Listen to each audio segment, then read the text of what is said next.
সকালে কলেজে যাওয়ার জন্য রেডি হচ্ছিলাম। আম্মু রুমে এসে বলল, নোমান, তুই কলেজ শেষ করে তাড়াতাড়ি বাসায় ফিরিস। কেন আম্মু?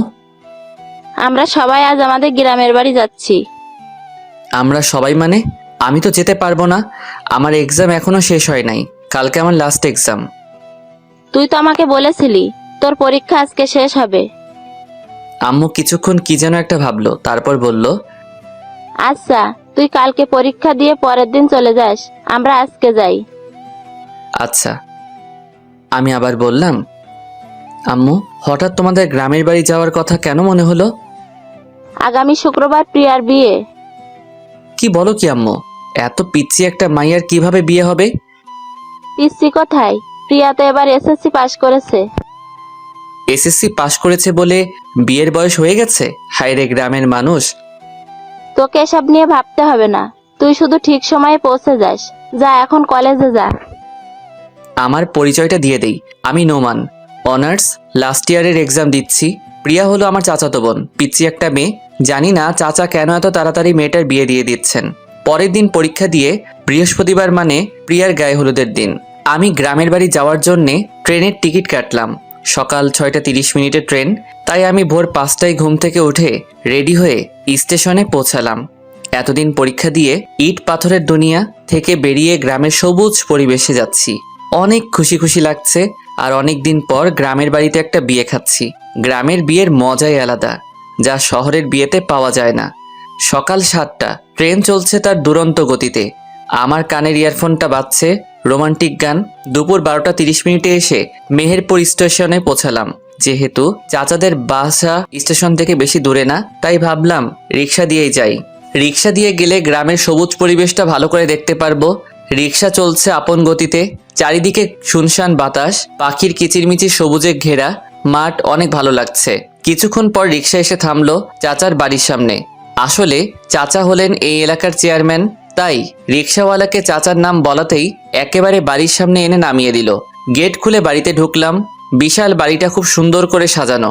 আমি গেটের ভিতরে ঢোকা মাত্রই শিহাব আমাকে দেখে দৌড়ে ঘরের ভিতরে যেতে যেতে জোরে জোরে বলতে লাগলো, নোমান ভাইয়া এসে গেছে। আম্মু, আব্বু, আপু, সবাই এসে দেখো, নোমান ভাইয়া চলে এসেছে। শিহাবের ডাকে সবাই ঘর থেকে বেরিয়ে আসলো। সারা বাড়ির সব আত্মীয় স্বজনও বেরিয়ে এসে আমাকে ঘিরে দাঁড়ালো। সবাই আমার দিকে তাকিয়ে আছে। আমি বুঝলাম না সবাই আমাকে দেখে এরকম রিয়্যাক্ট করছে কেন, আর সবাই আমাকে এরকম ভাবে দেখছে কেন। প্রিয়াকে দেখলাম সবার পিছনে দাঁড়িয়ে আছে, আমার দিকে একবার তাকাচ্ছে আর একবার লজ্জা পেয়ে চোখ নিচে নামাচ্ছে। আমি কিছুই বুঝতে পারছি না কি হচ্ছে এসব। হঠাৎ চাচা বললেন, চলো তোমরা সবাই জামাই বাবাজিকে নিয়ে ঘরে চলো। জামাই বাবাজি মানে? চাচা জামাই বাবাজি কাকে বলছে? আমি আমার পেছনে তাকালাম, না, আমার পেছনে তো কেউ নাই। তাহলে চাচা কাকে জামাই বাবাজি বলল? আমি চিন্তায় পড়ে গেলাম। আমাকে চিন্তিত দেখে আম্মু বলল, এই নোমান, কি ভাবছিস এত? তোকে কিছু ভাবতে হবে না, চল ঘরে চল, আমি তোকে সব বুঝিয়ে বলছি। আম্মু আমাকে রুমে নিয়ে গেল। আমি বললাম, আম্মু এসব কি হচ্ছে? আমি কিছুই বুঝতে পারছি না। আর চাচা আমাকে জামাই বাবাজি বলছে কেন? নিজের মেয়ের হবু স্বামীকে জামাই বাবাজি বলবে না তো কি বলবে? মানে আমি? তুই প্রিয়ার হবু বর। আগামীকাল তোদের বিয়ে। আম্মু, কি? আমার পক্ষে পিচিটাকে বিয়ে করা সম্ভব না। হঠাৎ আব্বু রুমে ঢুকে বলল, কি বললি তুই? কিছুটা ধমক দিয়ে কথাটা বললেন। হ্যাঁ আব্বু, আমি এই বিয়েটা করতে পারবো না। আর তাছাড়া আমার কি বিয়ের বয়স হয়েছে? আমার তো অনার্সই শেষ হয় নাই। শেষ হয় না তো কি হয়েছে? বিয়ের পর অনার্স মাস্টার সবই করবি। আব্বু, আমি আর কোনো কথা শুনতে চাই না। এই বলে আব্বু আম্মু দুজনে রুম থেকে বেরিয়ে গেলেন। পরের দিন একরকম জোর করে আমার বিয়েটা হয়ে গেল। রাতে আমি চাচাদের ছাদে এক কোণে দাঁড়িয়ে রইলাম আর মনে মনে ভাবতে লাগলাম, সত্যি কি আমার বিয়ে হয়ে গেল? তাও কিনা একটা পিচ্চি মাইয়ার সাথে। আমি কি এই পিচ্চিটাকে বউ হিসেবে মেনে নিতে পারবো? না, কোনোদিনও আমি ওই পিচ্চিটাকে বউ হিসেবে মানতে পারবো না। আমি অনেকক্ষণ ছাদে দাঁড়িয়ে আছি। ঘড়িতে দেখলাম রাত 12:35 বেজে গেছে। পেছন থেকে হঠাৎ অবন্তী কি টাসকি খেয়ে গেলেন। হঠাৎ অবন্তী কোথা থেকে আসলো? অবন্তী হলো আমার ছোট বোন। অবন্তী ডাক দিল, ভাইয়া, তুমি এখানে?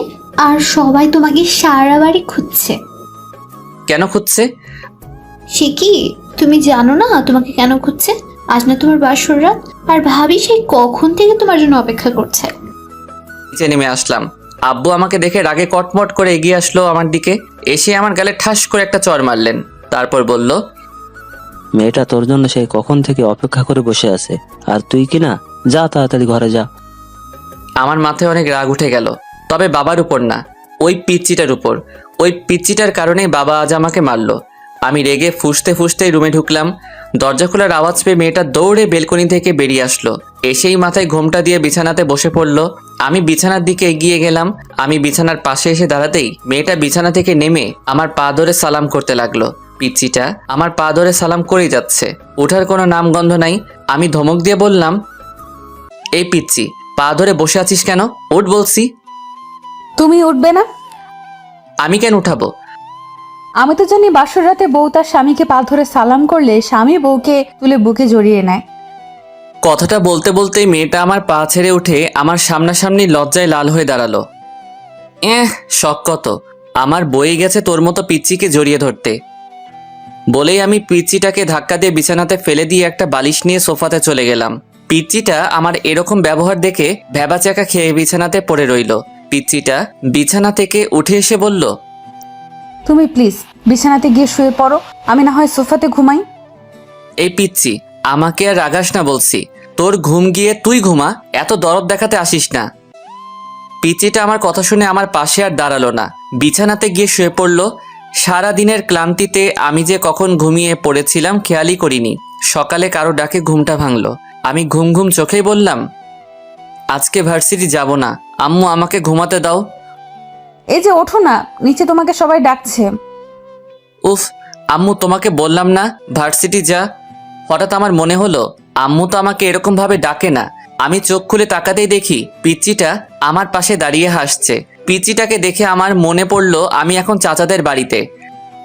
এই পিচ্চি, হাসবি না বলছি, তোর হাসি দেখলে আমার সারা শরীর জ্বলে। ও মা, কোথায় জ্বলছে দেখি, ওষুধ লাগিয়ে দেবো নাকি? পিচ্চিটার সাহস দেখছি বেড়ে গেছে, আমার সাথে ঠাট্টা করছিস? ঠাট্টা করতে যাব কেন? তুমিই তো বললা তোমার সারা শরীর জ্বলছে, তাই আমি ভাবলাম ওষুধ লাগিয়ে দেই। আচ্ছা ঠিক আছে, ওষুধ লাগাতে হবে না, গোসল করে নাও, তাহলে শরীর আর জ্বলবে না। পিচ্চিটা নিজের আলমারি থেকে একটা টাওয়েল বের করে আমার হাতে ধরিয়ে দিল। আমি টাওয়েল হাত থেকে ফেলে দিয়ে বললাম, আমি এত সকালে গোসল করতে পারবো না। আচ্ছা, তো গোসল করবে না, এত রাগ দেখানোর কি আছে? আমি রাগ দেখাবই, তাতে তোর বাপের কি? আমার বাপের কিছু না, কিন্তু আমার অনেক কিছু, কারণ তুমি তো আমার বর। তোকে আমি বউ হিসেবে মানি না, আর কোনোদিন মানবো না। তুমি আমাকে বউ হিসাবে না মানলেও আমি তোমাকে ঠিকই বর হিসাবে মানি। আর তাড়াতাড়ি ফ্রেশ হয়ে নিচে আসো, সবাই তোমার জন্য অপেক্ষা করছে। আমি রেডি হয়ে নিচে নেমে এসে দেখি সবাই একসাথে বসে আড্ডা দিচ্ছে। আমি আম্মুকে গিয়ে বললাম, আম্মু আমি বাড়ি যাব। হ্যাঁ বাবা, আজ বিকালে আমরা বৌমাকে নিয়ে বাড়ি যাব। ওই পিচ্চিটাকে সাথে নিয়ে যাওয়ার কি দরকার? এই কথাটা বলতে গিয়েও বাবাকে দেখে আর বললাম না, যদি কালকের মতো আবার মারে। আম্মু এখন চলে গেলেই তো হয়। এখন এত তাড়াহুড়ো করে কিভাবে যাব? তুই নাস্তা করেছিস? যা কিছু খেয়ে নে। প্রিয়া মা, নোমানকে কিছু খেতে দে তো। আচ্ছা চাচি আম্মা। সে কি রে, তুই এখনো আমাকে চাচি আম্মা ডাকছিস? এখন থেকে আমাকে শুধু আম্মা বলে ডাকবি। আচ্ছা ঠিক আছে। তারপর পিচ্চিটা আমাকে বলল, টেবিলে গিয়ে বসো, আমি খাবার আনছি। আমি কিছু না বলে টেবিলে গিয়ে বসলাম। বিকালে বাড়িতে যাওয়ার জন্য রেডি হচ্ছিলাম, হঠাৎ পিচ্চি এসে আমার হাতে একটা পাঞ্জাবি ধরিয়ে দিয়ে বলল, আম্মু বলেছেন এটা পড়তে। আমি হাতে নিয়ে দেখি বিয়ের দিন যে পাঞ্জাবিটা পরেছিলাম সেই পাঞ্জাবি। এত ভারী পাঞ্জাবি আমি পরতে পারবো না, তুই পর। সব সময় শুধু না না করো কেন? আমি পিচ্চিটার ধমক শুনে কিছুটা ভয় পেয়ে গেলাম। এইটুকু পিচ্চির এত তেজ! আমি আর কিছু না বলে পাঞ্জাবিটা পরে নিলাম। যাওয়ার সময় পিচ্চিটা অনেক কান্না করলো। চাচা পিচ্চিটাকে আমার হাতে তুলে দিলেন আর বললেন, আমার মেয়েটাকে সুখে রেখো বাবা, কোনোদিন কষ্ট দিও না। আমি জবাবে চাচাকে কি বলবো কিছুই বুঝতে পারলাম না। বাড়িতে ফিরে গাড়ি থেকে নেমে অবাক হয়ে গেলাম। সারা বাড়ি অনেক রকম বাতি দিয়ে সাজানো। পিচ্চিটা গাড়ি থেকে নামতে গিয়ে আবার বসে পড়লো। কি হলো মা, নামছিস না কেন? মাথা ঘোরাচ্ছে আম্মু। আমি এদিক সেদিক না তাকিয়ে সোজা ঘরের দিকে যেতে লাগলাম। পিছন থেকে আম্মু ডাক দিল, এই নোমান, বউকে ফেলে ঘরে চলে যাচ্ছিস? ওর পা আছে, নিজেই হেঁটে যেতে পারবে। ওকে কি কোলে তুলে নিয়ে যেতে হবে নাকি? হ্যাঁ, ভালো বুদ্ধি বের করেছিস। ওকে বরং কোলে করেই ঘরে নিয়ে যা। কি? আমি পারবো না। এই রকম করছিস কেন? তোকে নিজের বউকে কোলে নিতে বলছি, অন্য কাউকে কোলে নিতে বলে নাই। অতঃপর বাধ্য হয়ে পিচ্চিটাকে কোলে নিয়ে রুমে যেতে লাগলাম।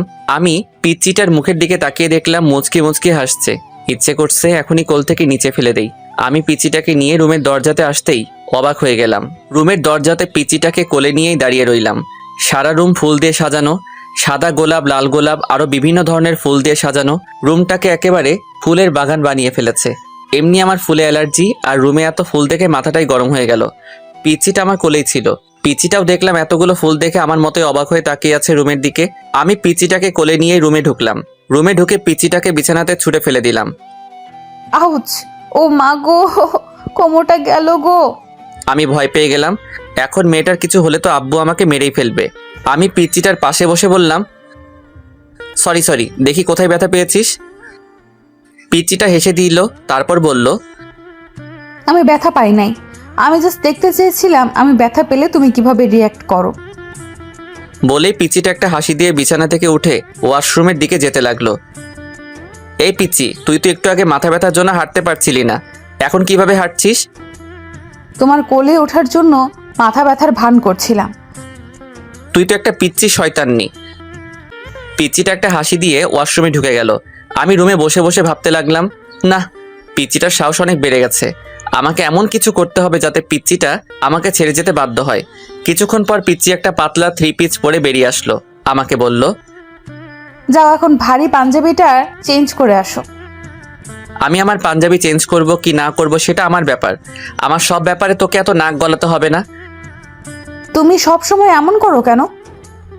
আমি এমন করবই, তাতে তোর কি? আমারই তো সব। ফ্রেশ হয়ে রুমে এসে দেখি পিচিটা রুমে নাই, হয়তো নিচে গেছে। আমি রেডি হয়ে নিচে চলে আসলাম। পিচিটা আম্মু আব্বু আর আমার বোন অবন্তীর সাথে হেসে হেসে কথা বলছে। পিচিটার কি সুন্দর নিষ্পাপ হাসি, কি মায়া ভরা চোখ, একদম মায়াবতী। কেমন যেন ওর প্রতি আমার অনুভূতি কাজ করছিল। তারপর আমি এসব কি ভাবছি? আমি তো এইটুকু পিচ্চিকে কোনোদিনও বউ হিসেবে মানতে পারবো না, তাহলে কেন আমি পিচ্চিটার মায়ায় জড়াচ্ছি? কি রে, এখানে দাঁড়িয়ে কি ভাবছিস? তোর জন্য সেই কখন থেকে আমরা না খেয়ে বসে আছি। চল, রাতের খাবার খাবি, চল। সে কি আম্মু, তোমরা এখনো খাও নাই? না রে, আমরা অনেকবার প্রিয়াকে বলেছি চল আমরা খেয়ে নি। নোমান একটু রাত করেই খাবার খাই, কিন্তু পাগলি মেয়েটা কি বলে জানিস? বলে তুই খাবার খাওয়া না পর্যন্ত ও নাকি খেতে পারবে না। তাই আমরা ভাবলাম সবাই একসাথেই খাই। দেখছিস মেয়েটা এখন থেকেই কি রকম ভালোবাসে তোকে। লক্ষ্মী একটা মেয়ে। বলেই আম্মু পিচিটাকে বুকে জড়িয়ে নিলেন। পিচিটা লজ্জায় লাল হয়ে আম্মুর বুকে মাথা রাখলো। আমি বিড়বিড় করে বললাম, লক্ষ্মী না ছাই, শয়তানের হাড্ডি একটা। কি রে, বিড়বিড় করে কি বলছিস? আমার বউটা কি ভালো, আমার জন্য না খেয়ে বসে আছে, এটাই বলছিলাম। আচ্ছা চল, এখন সবাই খেয়ে নি, অনেক রাত হয়ে গেছে। আমি সবার আগে খাবার শেষ করে রুমে এসে একটা বই হাতে নিয়ে সোফাতে শুয়ে শুয়ে পড়তে লাগলাম। পিচ্চি রুমে ঢুকে ভিতর থেকে দরজা লাগিয়ে দিল। আমি বললাম, এই পিচ্চি, দরজা লক করছিস কেন? দরজা লক করবো না তো কি করব? আমি দরজা লক ছাড়াই ঘুমাই। এখন থেকে দরজা লক করেই ঘুমাতে হবে, কারণ এখন থেকে তো তুমি আর একা ঘুমাবে না, এখন থেকে তোমার বউও তোমার সাথে ঘুমাবে, তাই দরজা লক করেই ঘুমাতে হবে। আমি আর কিছু বললাম না। পিচ্চিটা সারা বিছানা ঘুরে ঘুরে দেখতে লাগলো। দেখেছো আমাদের কি ভাগ্য, আমরা দুইটা বাসর রাত পেলাম, কিন্তু বাসর রাতের আসল কাজটাই করতে পারলাম না। চলো না আমরা ফ্যামিলি প্ল্যানিং শুরু করে দেই। কথাগুলো বলতে বলতেই পিচ্চিটা পা ছড়িয়ে বিছানাতে মাথা নিচু করে বসে পড়ল। আমি সোফা থেকে উঠে আস্তে আস্তে প্রিয়ার দিকে এগোতে লাগলাম। পিচ্চি আমাকে আসতে দেখে নড়ে চড়ে ঠিক হলো আর লজ্জায় লাল হতে লাগলো। আমি একটু একটু করে পিচ্চিটার দিকে এগিয়ে যেতে লাগলাম। আমি পিচ্চিটার পাশে এসে দাঁড়ালাম। পিচ্চিটা এখনো মাথা নিচু করেই বসে আছে, জোরে জোরে নিঃশ্বাস ফেলছে। আমি হাঁটু মুড়ে পিচ্চিটার পাশে বসে পড়লাম। পিচ্চিটার হাত আমার হাতে শক্ত করে ধরলাম। পিচ্চিটা এবার লজ্জা মাখা চোখে আমার চোখের দিকে তাকালো। আমি বললাম, বোন, তুই আমার ছোট পিচ্চি বোন, তোর সাথে কি আমি এসব করতে পারি বল? প্রিয়া আমার কথা শুনে অবাক হয়ে আমার দিকে তাকালো, তারপর মুখটা মলিন করে বলল, ছি ছি, তুমি এসব কি বলছো? নিজের বউকে কেউ বোন বলে? দেখ প্রিয়া, তুই এখনো অনেক পিচ্চি, তোর এখনো বিয়ের বয়স হয় নাই। তুমি আমাকে যতটা পিচ্ছি ভাবছো আমি কিন্তু ততটাও পিচ্ছি না। বলেই প্রিয়া বিছানা থেকে উঠে দাঁড়ালো। আমি উঠলাম, আমি বললাম, তুই নিজেকে যতই বড় মনে করিস না কেন, তুই পিচ্ছি থাকবি। না আমি পিচ্ছি না। হ্যাঁ তুই পিচ্ছি। আমি পিচ্ছি না। এইগুলো বলছে আর আমার দিকে এগিয়ে আসছে। আমি এক পা করে পিছিয়ে যাচ্ছি। আমি পিছাতে পিছাতে হঠাৎ পিছনে দেয়ালের সাথে আটকে গেলাম। এই পিচ্ছি, এই এই কি করছিস? আমাকে পিচ্ছি বলবে আর? এখন প্রিয়ার থেকে আমার শরীর 1 ইঞ্চি দূরত্বে। পিচিটার ঠোঁট আমার ঠোঁটের একদম কাছে নিয়ে আসলো। পিচিটার নিঃশ্বাস আমার মুখের উপর পড়ছে। পিচিটা নিজের ঠোঁট আমার এতই কাছে নিয়ে এলো যে বুঝতেই পারছি না কোনটা ওর নিঃশ্বাস আর কোনটা আমার নিঃশ্বাস। আমি পিচিটাকে কিছু বলতে যাব, তখনই খপ করে নিজের ঠোঁট আমার ঠোঁটে লাগিয়ে দিল। আমি মুখে কোনো শব্দ করতে পারছি না, শুধু মুখ দিয়ে শব্দ বের হয়ে আসছে। কিছুক্ষণ পর পিচিটা নিজের ঠোঁট সরিয়ে আমার নিজের কপাল লাগিয়ে জোরে জোরে হাঁপাতে লাগলো। আমি পিচিটাকে ধাক্কা দিয়ে নিজের থেকে সরিয়ে নিলাম। হাত দিয়ে ঠোঁট মুছতে মুছতে বললাম, এই পিচ্ছি শয়তান্নি, তুই এটা কি করলি? আমি যে পিচ্ছি না সেটার প্রমাণ দিলাম। সর। ধাক্কা দিয়ে সরিয়ে বাথরুমে যেতে লাগলাম। অনেকক্ষণ ধরে বাথরুমে বসে বসে মোবাইল টিপছিলাম। পিচিটার সামনে যেতে ইচ্ছেই করছে না। অনেক রাগ হচ্ছে পিচিটার উপর। এইটুকু পিচ্ছি একটা আমাকে কিস করছে, এটা ভাবতেই সারা শরীর জ্বলছে। আব্বুর ভয়ে পিচিটাকে কিছু বলতেও পারছি না। বাথরুমের বাইরে থেকে পিচিটার ডাক শুনলাম। এই যে এতক্ষণ ধরে বাথরুমে কি করছো? বেরিয়ে আসছো না কেন? বাথরুমেই ঘুমিয়ে পড়লে নাকি? আমি কোনো উত্তর না দিয়ে মোবাইল টিপছি। কিছুক্ষণ থেমে পিচিটা আবার ডাকতে লাগলো। এই যে শুনছো, বেরিয়ে আসো না প্লিজ, আমার একা একা ভয় লাগছে। আমি মনে মনে বললাম, তোর ভয় লাগছে তো আমি কি করব? কোলে নিয়ে নাচবো নাকি? পিচ্ছি শয়তান নিয়ে একটা। এবার পিচ্চিটা বাথরুমের দরজাটা জোরে ধাক্কা দিতে লাগলো। দরজা খুলছো না কেন? প্লিজ দরজাটা খোলো। এবার পিচ্চিটা নিজেকেই প্রশ্ন করলো, ওর কিছু হলো না তো? কি হলো? দরজা খুলছো না কেন? কান্না করছে আর জোরে জোরে বাথরুমের দরজাটাকে ঠেলছে। ওর চিৎকারের শব্দে মনে মনে ভাবলাম, এবার আমার বেরিয়ে আসা দরকার, না হলে পিচ্চিটার কান্না শুনে আব্বু আম্মু চলে আসবেন। আমি দরজা খুলে বাইরে বেরিয়ে আসলাম। আমাকে দেখে পিচ্চিটা আমাকে শক্ত করে জড়িয়ে ধরলো আর বলতে লাগলো, তুমি ঠিক আছো তো? তোমার কিছু হয় নাই তো? এতক্ষণ দরজা আটকিয়ে কি করছিলে? জানো আমি কতটা ভয় পেয়ে গেছিলাম। একের পর এক প্রশ্ন করেই যাচ্ছে। আমি পিচ্চিটাকে নিজের থেকে ছাড়িয়ে বললাম, সত্যি তুই একটা পিচ্ছি। বলেই পিচ্চিটাকে পাশ কাটিয়ে বিছানা থেকে একটা বালিশ নিয়ে সোফাতে চলে গেলাম। পিচ্চিটা আমার পিছে পিছে আসলো। আমি সোফাতে বালিশ রেখে ঘুমাতে যাব, তখনই পিচ্চিটা আমাকে বলল, তুমি সোফাতে ঘুমাবে না, আমার সাথে বিছানাতে ঘুমাবে। আমি তোর সাথে ঘুমাতে পারবো না। তোমাকে আমার সাথেই ঘুমাতে হবে, না হলে কিন্তু। না ঘুমালে কি করবি? হ্যাঁ, ওর মুখোমুখি হয়ে কথাটা বললাম। আমার সাথে না ঘুমালে শ্বশুর আব্বাকে ডাক দেবো আর বলবো তুমি আমাকে মারছো। কি বললি? আমি তোকে মারছি? তুমি আমাকে মারো নাই সেটা শুধু আমি আর তুমি জানি, আব্বু তো আর জানে না। তুই আমাকে ব্ল্যাকমেইল করছিস? আমার প্রশ্নের উত্তর না দিয়ে উল্টো আমাকে প্রশ্ন করলো। তুমি বলো আমার সাথে ঘুমাবে নাকি আমি আব্বুকে ডাক দিব? তোর মতো পিচ্চি শয়তানির সাথে আমি ঘুমাতে পারবো না। ওকে, তাহলে আমি আব্বুকে ডাক দেই। আব্বু। আমি ওর মুখ চেপে ধরে বললাম, এই কি করছিস? আমি ঘুমাবো, তোর সাথেই ঘুমাবো। প্লিজ আব্বুকে ডাক দিস না, পিচ্চি শয়তান নিয়ে একটা। শেষ পর্যন্ত পিচ্চিটাকে নিয়ে বিছানাতে ঘুমাতে গেলাম। ওর বালিশটা ঠেলে এক পাশে দিলাম, আমার বালিশটা টেনে অন্য পাশে আনলাম। আমাদের মাঝখানে বড় গ্যাপ রাখলাম। লাইট নিভিয়ে বালিশে মাথা রাখলাম। হুট করে পিচ্চিটা নিজের বালিশ ছেড়ে আমার বালিশে চলে আসলো। সোজা আমার বুকে মাথা রেখে 2 হাত দিয়ে আমাকে জড়িয়ে ধরলো। আমি সাথে সাথে ওকে আমার থেকে ছাড়িয়ে নিলাম। এই পিচ্চি, কি করছিস? তোর বালিশে গিয়ে ঘুমা। না, তোমার বুকেই ঘুমাবো। তোর বালিশে গিয়ে ঘুমা বলছি।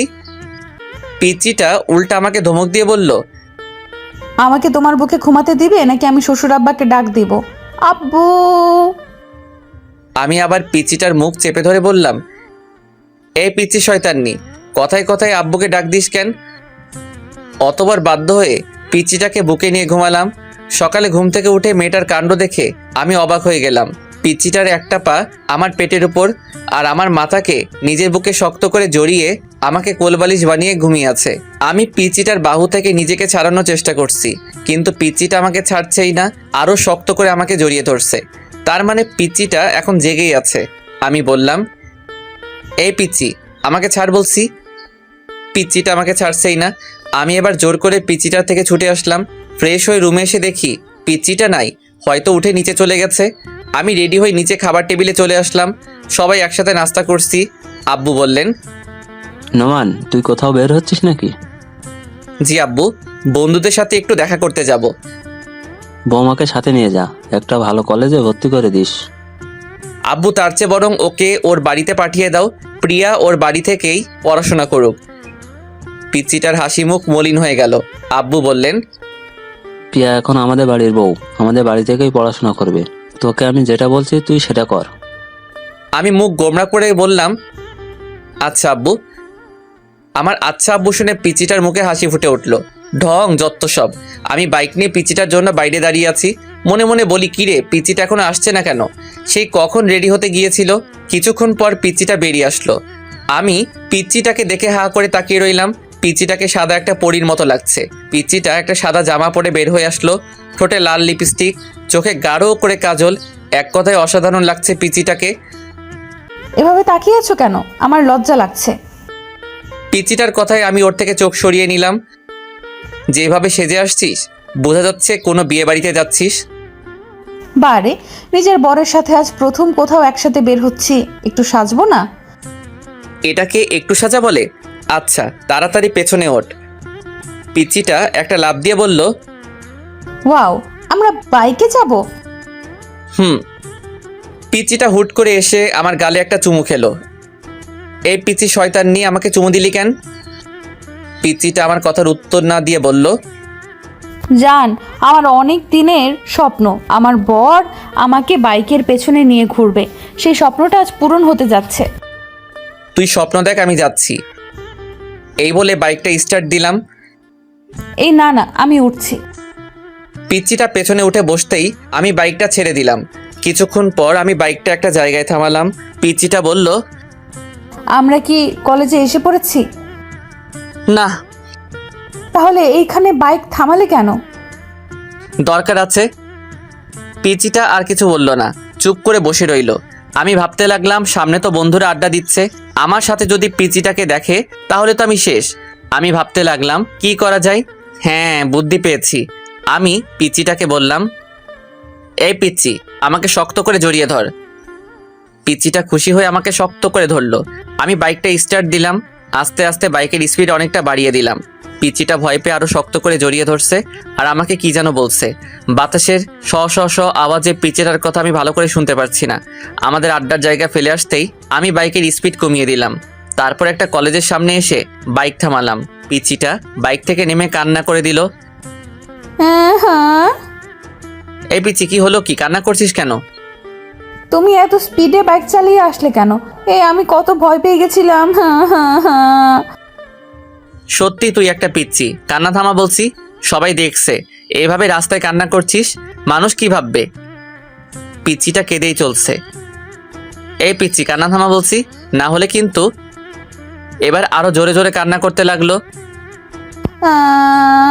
আমি বাড়িতে গিয়ে শ্বশুর আব্বাকে সব বলবো। তুমি আমাকে মারছো, অনেক স্পিডে বাইক চালিয়েছো। এই মেয়ে, আমি তোকে কখন মারলাম? এটা তো ডাহা মিথ্যা কথা।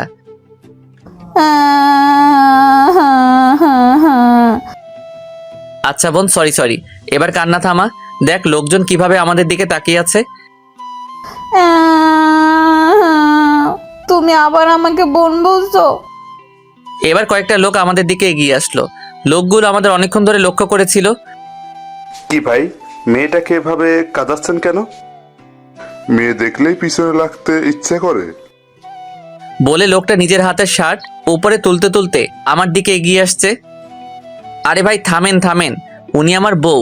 আমার উপর রাগ করে কান্না করছে। আমার মুখে বউ ডাক শুনে মেয়েটা কান্না থামালো।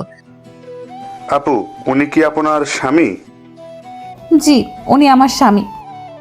লোকগুলো আমাকে সরি বলে চলে গেল। পিচিটাকে দেখলাম মাথা নিচু করে হাসছে। এই পিচি, হাসছিস কেন? তুমি আমাকে বউ বলছো তাই খুশি লাগছে। আমার বয়ে গেছে তোকে বউ বলতে। আমি তো ওই লোকগুলোর হাত থেকে বাঁচার জন্য তোকে বউ বললাম। যেভাবেই হোক বউ বলছো তো। পিচ্চিটাকে কলেজে ভর্তি করিয়ে আবার বাড়িতে ফিরছি। এবার বাইকটা আস্তে আস্তে চালাচ্ছি। কিছু দূর আগাতেই দেখলাম কয়েকজন লোক রাস্তার মাঝখানে দাঁড়িয়ে আছে। ভালো করে লক্ষ্য করে দেখি, আরে এরা তো আমার বন্ধুরা। এখন আমি কি করি, কি বলবো ওদেরকে? আমাকে তো জিজ্ঞাসা করবে আমি বাইকে করে সাথে কাকে নিয়ে যাচ্ছি। মনে মনে কিছু ভাবতে লাগলাম আর কিছু দূর আগাইলাম। সবাই আমার দিকে রাগী চোখে তাকিয়ে আছে। আমি বললাম, কি রে তোরা এভাবে মাঝ রাস্তায় দাঁড়িয়ে আছিস কেন? এদিকে যাওয়ার সময় তোকে আমরা পিছন থেকে কত ডেকেছি, শুনলি না কেন? ও তোরা ডেকেছিলি, আমি হয়তো শুনতে পাই নাই রে দোষ। কিরে মামা, পিছনে সুন্দরী মায়াটা কে? আমি এতক্ষণ এটারই ভয় পাচ্ছিলাম। হ্যাঁ রে, মেয়েটাকে। আমি কিছু বলছি না দেখে পিচিটাই বলল। আমি ওর পিচিটাকে বলতে না দিয়ে আমি বললাম, ও আমার চাচাতো বোন। পিচিটা আবার কান্না শুরু করে দিল। তুমি আমাকে আবার বোন বলছো? আমি বাড়িতে গিয়ে শ্বশুর আব্বাকে সব বলবো। নিজের বউকে বোন বলা হচ্ছে? আমার বন্ধুরা সবাই একসাথে বলে উঠল, বউ। সবাই অবাক হয়ে আমার দিকে তাকিয়ে রইল। ওরা আমাকে প্রশ্ন করতে যাবে, তখনই আমি বললাম, বাড়ি থেকে ফিরে এসে সব বলছি। এই বলে বাইক স্টার্ট দিয়ে বাড়িতে চলে আসলাম। এই পিচি নাম, বাড়ি চলে এসেছি। পিচিটা বাইক থেকে নামতে আমি বাইকটা আবার স্টার্ট দিলাম। পিচিটা বলল, বাসায় কখন ফিরবে? সেটা তোকে বলে যেতে হবে নাকি? বলেই বাইক চালিয়ে চলে আসলাম বন্ধুদের কাছে। বন্ধুদের সাথে আড্ডা দিতে দিতে কখন যে বিকাল 3টা বেজে গেল খেয়ালই করি নাই। বাসাতে ঢুকতেই দেখি আব্বু ড্রয়িং রুমের সোফাতে বসে আছেন। আমাকে দেখে আব্বু সোফা থেকে উঠে এসে আমার সামনে দাঁড়ালেন। তারপর বললেন, তোর কি কাণ্ডজ্ঞান বলতে কিছু নেই? আব্বু। চুপ কর। ঘরে যে তোর একটা বউ আছে সেদিকে কি খেয়াল আছে? মেয়েটা সেই কখন থেকে না খেয়ে তোর জন্য বসে আছে, আর তুই সারাদিন বখাটেদের মতো ঘুরে বেড়াচ্ছিস আর নিজের ফোনটা অফ করে রাখছিস। আমি মাথা নিচু করে বললাম, ফোনে চার্জ ছিল না, তাই ফোনটা অফ হয়ে গেছে। আম্মু এসে বললেন, যা রুম থেকে বৌমাকে নিয়ে আয়, মেয়েটা সেই কখন থেকে তোর জন্য অপেক্ষা করে বসে আছে।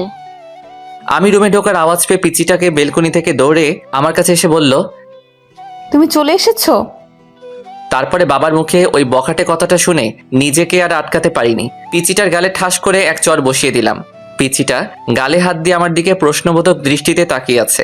আমি বললাম, এই পিচি, তোকে কে বলেছে আমার জন্য না খেয়ে বসে থাকতে? পিচিটার চোখের পানি গড়িয়ে পড়ল।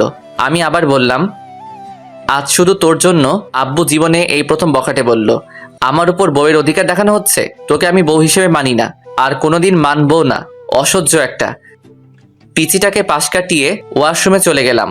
ওয়াশরুম থেকে ফিরে এসে দেখি পিচিটা সেই আগের জায়গাটাতেই দাঁড়িয়ে আছে। আমি পিচিটার থেকে 2-3 পা সামনে এসে মাথাটা একটু পেছনে ঘুরিয়ে বললাম, এই পিচি, নিচে আসবি নাকি আমাকে আরো বকা খাওয়ানোর ইচ্ছা আছে?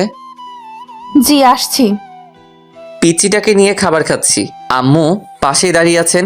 পিচিকে দেখলাম খাবার না খেয়ে কি যেন একটা ভাবছে, আর খাবারগুলো হাত দিয়ে শুধু নাড়ছে। আম্মু পিচিটাকে বললেন, কিরে মা, তুই খাবার না খেয়ে কি ভাবছিস? কিছু না আম্মু। তাহলে খাচ্ছিস না কেন?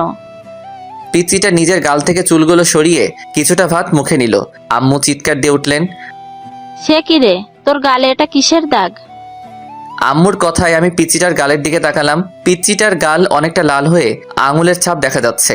আমার আর বুঝতে বাকি রইল না যে এটা আমারই আঙুলের ছাপ। তখন রাগে থাপ্পড়টা অনেক জোরেই মেরেছিলাম। কিরে মা, কিছু বলছিস না যে? আমাকে বল কি হয়েছে? এটা হয়তো অ্যালার্জির কারণে হয়েছে আম্মু। গলাটা অনেকক্ষণ ধরে চুলকাচ্ছিল। ওষুধ লাগিয়েছিস? না আম্মু, পরে লাগিয়ে নিব। মেয়েটাকে দেখে আমার অনেক মায়া হচ্ছে। আমাকে বাঁচানোর জন্য মেয়েটা মিথ্যা বলল, আর আমি কিনা। মেয়েটা আমার আগেই খাবার খেয়ে রুমে চলে গেল। কিছুক্ষণ পর আমি রুমে গিয়ে দেখি মেয়েটা রুমে নাই, হয়তো বেলকনিতে আছে। মনটাও ভালো লাগছে না। ভাবলাম মেয়েটাকে একবার সরি বলে আসি।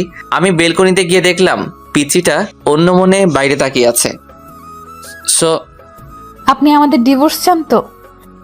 আমি চুপ করে আছি। আমি জানি আপনি আমাদের ডিভোর্স চান, কিন্তু আপনার আব্বুর ভয় বলতে পারছেন না। আর এই বিয়েটাও আপনার আব্বুর ভয় করছেন। আপনি চিন্তা করেন না, ডিভোর্স হওয়ার পর আপনার আব্বুকে বলবো আমি নিজেই আপনাকে ছেড়ে চলে গেছি। বলবো আপনার কোনো দোষ নেই, আপনি ডিভোর্স পেপার রেডি করেন। পিচিটা চোখের পানি মুছে রুমে চলে গেল। আমি কিছুই বলতে পারলাম না। ওর জন্য খারাপও লাগছে, আবার কেমন যেন খুশি খুশিও লাগছে। জানি না কি করব। পরের দিন বাড়িতে ঘুরতে যাওয়ার কথা বলে পিচিটাকে নিয়ে উকিলের কাছে আসলাম।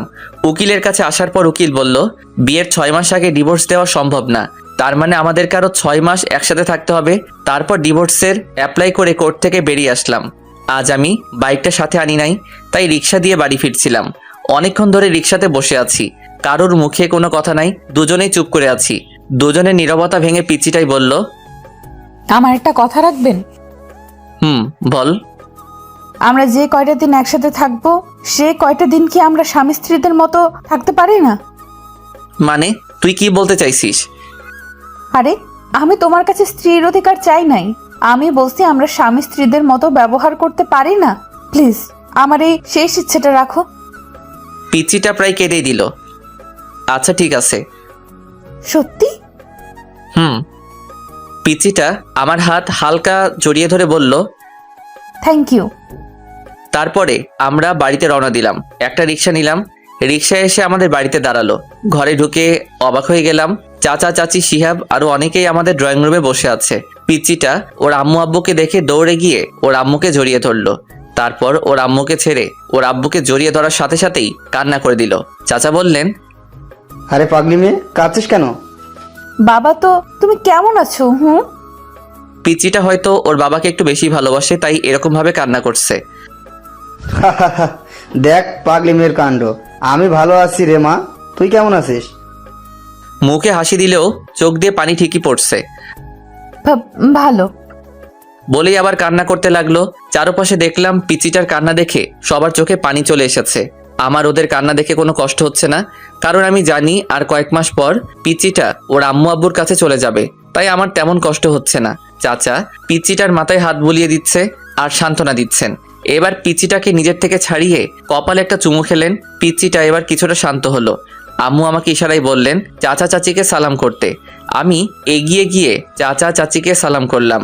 এবার আব্বু পিচিটাকে বললেন, যাও মা, ব্যাগপত্র গুছিয়ে নাও, আজ তোমরা তোমাদের বাড়ি যাচ্ছ, তোমার আব্বা আম্মু তোমাদের নিতে এসেছে। পিচিটা একবার আমার দিকে তাকিয়ে উপরের রুমে যেতে লাগলো। আব্বু আমাকে বললেন, কি রে, তুই দাঁড়িয়ে আছিস কেন? ব্যাগপত্র গুছিয়ে নে, তোদের গ্রামে গিয়ে 4-5 দিন থাকতে হবে। আমি অবাক হয়ে বললাম, আব্বু আমাকেও যেতে হবে নাকি? চাচা বললেন, হ্যাঁ বাবা, বিয়ের পর শ্বশুর বাড়ি গিয়ে কয়েকদিন থাকতে হয়, এটা নিয়ম। আর তাছাড়া তুমি যেখানে যাচ্ছ সেটা তো শুধু তোমার শ্বশুর বাড়ি না, তোমার নিজের বাড়িও। চাচা বলছিলাম কি, আমি না গেলে কি হয় না? আব্বু বললেন, না হয় না, তাড়াতাড়ি গিয়ে রেডি হয়ে নে। অতবার বাধ্য হয়ে আমাদের গ্রামের বাড়ি মানে শ্বশুর বাড়ি আসতে হলো। বাড়ির গেটের ভিতর ঢুকতেই অবাক হয়ে গেলাম। বাড়িটা এখনো সেই বিয়ে বাড়ির মতোই সাজানো। ভিতরে ঢুকতেই কয়েকটা মেয়ে প্রিয়া চিৎকার দিয়ে পিচিটাকে জড়িয়ে ধরলো।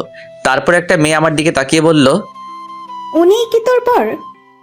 পিচিটা লজ্জায় মাথা নিচু করে হ্যাঁ বলল। অন্য আরেকটা মেয়ে বলল, ও মাই গড, প্রিয়া তোর বরটা কত হ্যান্ডসাম রে, আমি তো প্রথম দেখাতে প্রেমে পড়ে গেছি।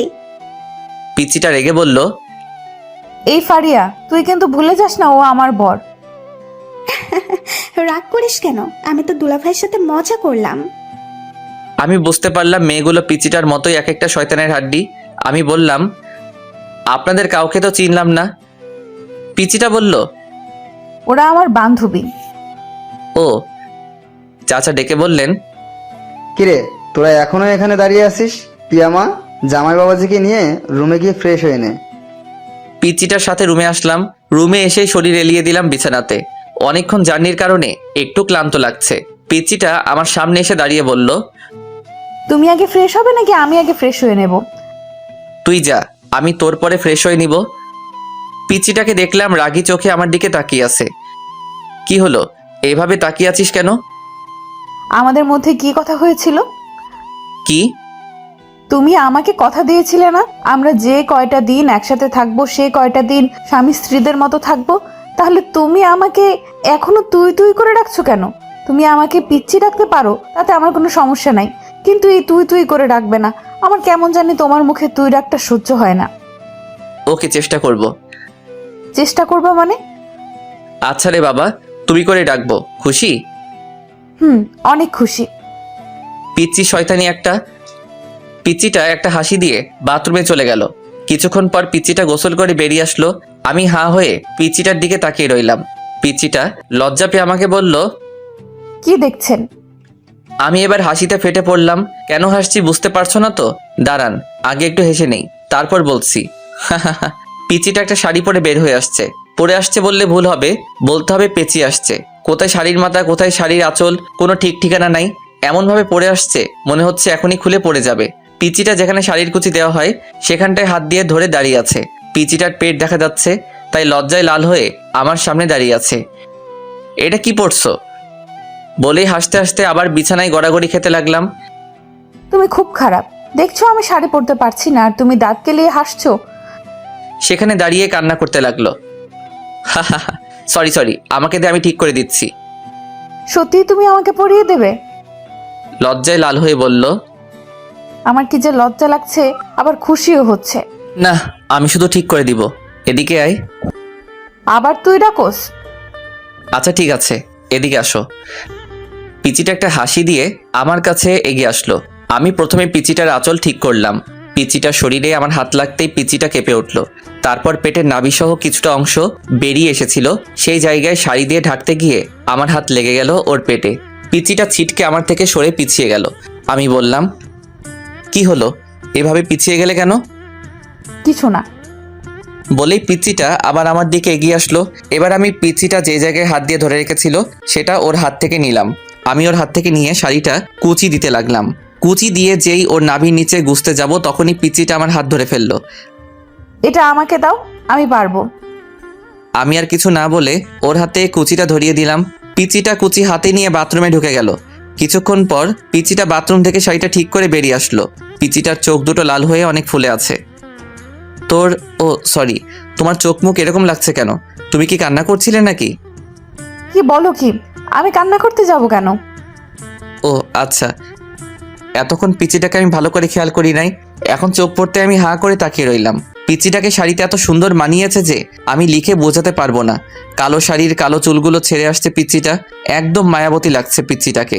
পিচিটা আমার তাকানো দেখে লজ্জা পেল। কি দেখছো? এই কথা বলতে গিয়েও কিছু একটা ভেবে আটকে গেলাম। নিজেই নিজেকে বলতে লাগলাম, আমি এসব কি ভাবছি? ও তো একটা পিচ্চি মেয়ে, ও তো আমার চাচাতো বোন। আমি তো কোনো দিনও ওকে বউ হিসেবে মেনে নিতে পারবো না। তাহলে কেন আমি ওর দিকে এরকম ভাবে তাকিয়ে আছি? পিচিটা আবার বলল, কি হলো, কি ভাবছো? কিছু না। বলে আমি বাথরুমে ঢুকে গেলাম। তারপর অনেকক্ষণ গোসল করলাম। গোসল শেষে মনে হলো, শিট, আমি তো টাওয়েল সাথে আনি নাই। পরনে যে কাপড়গুলো নিয়ে বাথরুমে ঢুকেছিলাম সেগুলোও ভিজিয়ে ফেলেছি। এখন আমি বাথরুম থেকে বের হই কিভাবে? বাথরুমের দরজাটা কিছুটা ফাঁক করে দেখলাম পিচিটা কোথায় আছে। পিচিটাকে দেখলাম আয়নাতে চুল আঁচড়াচ্ছে। আমি শুধু মুখটা বের করে বললাম, এই মেয়ে। হঠাৎ আমার আওয়াজে পিচিটা চমকে উঠল। কে? পিচিটা ভয়ে ভয়ে রুমের চারদিকে তাকিয়ে খুঁজতে লাগলো। এই পিচ্চি, আমি। বাথরুমের দরজাতে দেখো। পিচিটা আমাকে দেখে নিজের বুকে থুতু দিল। ও তুমি? আমি তো ভয় পেয়ে গেছিলাম। তুই সত্যিই পিচ্চি, একটুতেই ভয় পেয়ে যাও। তুমি এভাবে দরজাতে মুখ করে দাঁড়িয়ে আছো কেন? আমি এবার অসহায় হয়ে বললাম, আমার টাওয়েলটা দাও না প্লিজ। পিচিটা একটা হাসি দিয়ে ব্যাগ থেকে টাওয়েল বের করে আমার হাতে এনে দিল। থ্যাংক ইউ বলেই ঠাস করে দরজাটা লাগিয়ে দিলাম। তারপর আরও 3 দিন এই বাড়িতে থেকে আমাদের বাড়িতে চলে আসলাম। বাড়িতে আসার পরের দিন থেকেই পিচিটা কলেজে যেতে শুরু করলো। পিচিটাকে প্রতিদিন সকালে ওর কলেজে দিয়ে আমি আমার ভার্সিটি চলে যাই, আবার আসার সময় সাথে করে বাড়িতে নিয়ে আসি। এখন পিচিটার সাথে স্বাভাবিকভাবেই কথাবার্তা বলি। আজকে সকালে একটু বেশি ঘুম পাচ্ছে। পিচিটা সেই কখন থেকে আমাকে ডাকছে, কিন্তু আমি ঘুমে চোখই খুলতে পারছি না। পিচিটা অনেকক্ষণ ধরে আমাকে ডাকতে ডাকতে হাঁপিয়ে গেল। এবার পিচিটা রেগে বলল, তুমি উঠবে নাকি আমি আব্বুকে ডেকে নিয়ে আসবো? বলেই পিচিটা রুম থেকে বেরিয়ে যেতে লাগলো। আমি আব্বুর কথা শুনে ঘুম ঘুম চোখেই পিচ্চিটাকে ডাক দিলাম, এই পিচ্চি শয়তান্নি, দাঁড়াও, আমি উঠছি, আব্বুকে ডাকতে হবে না। অনেক কষ্ট করে ঘুম থেকে উঠে ফ্রেশ হতে গেলাম। ফ্রেশ হয়ে এসে রেডি হয়ে নিচে এসে দেখি পিচিটা আগে থেকে রেডি হয়ে বসে আছে। আমি হালকা কিছু নাস্তা করে পিচিটাকে নিয়ে বাড়ি থেকে বের হলাম। আমি বাইকে বসে পিচিটাকে বললাম বাইকে উঠে বসতে, কিন্তু পিচিটা উঠছে না, আমার দিকে তাকিয়ে আছে। কি হলো, এইভাবে তাকিয়ে আছো কেন? দেরি হয়ে যাচ্ছে তো। তুমি এত সুন্দর কেন?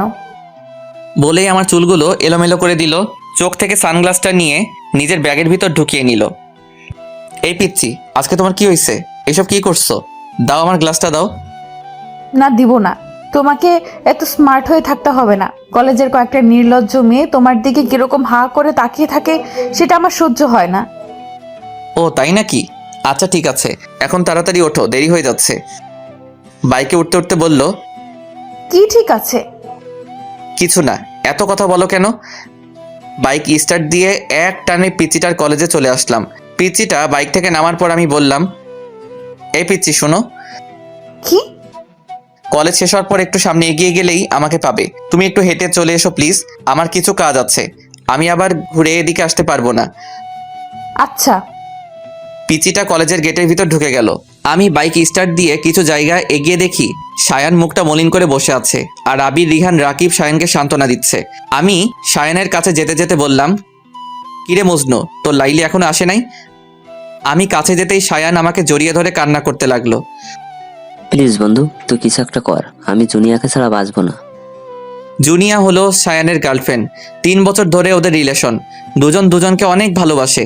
কিছুদিন পর জুনিয়ার বিয়ে, কিন্তু জুনিয়া না পারছে ফ্যামিলি ছেড়ে সায়ানের কাছে চলে আসতে, না পারছে সায়ানকে ছাড়া অন্য কাউকে বিয়ে করতে। আজ জুনিয়া সায়ানের সাথে লাস্ট দেখা করতে আসছে। লাস্ট দেখা করবে সেই কথা শুনেই রাতে সায়ান আমাকে ফোন করে জানিয়ে দিয়েছিল।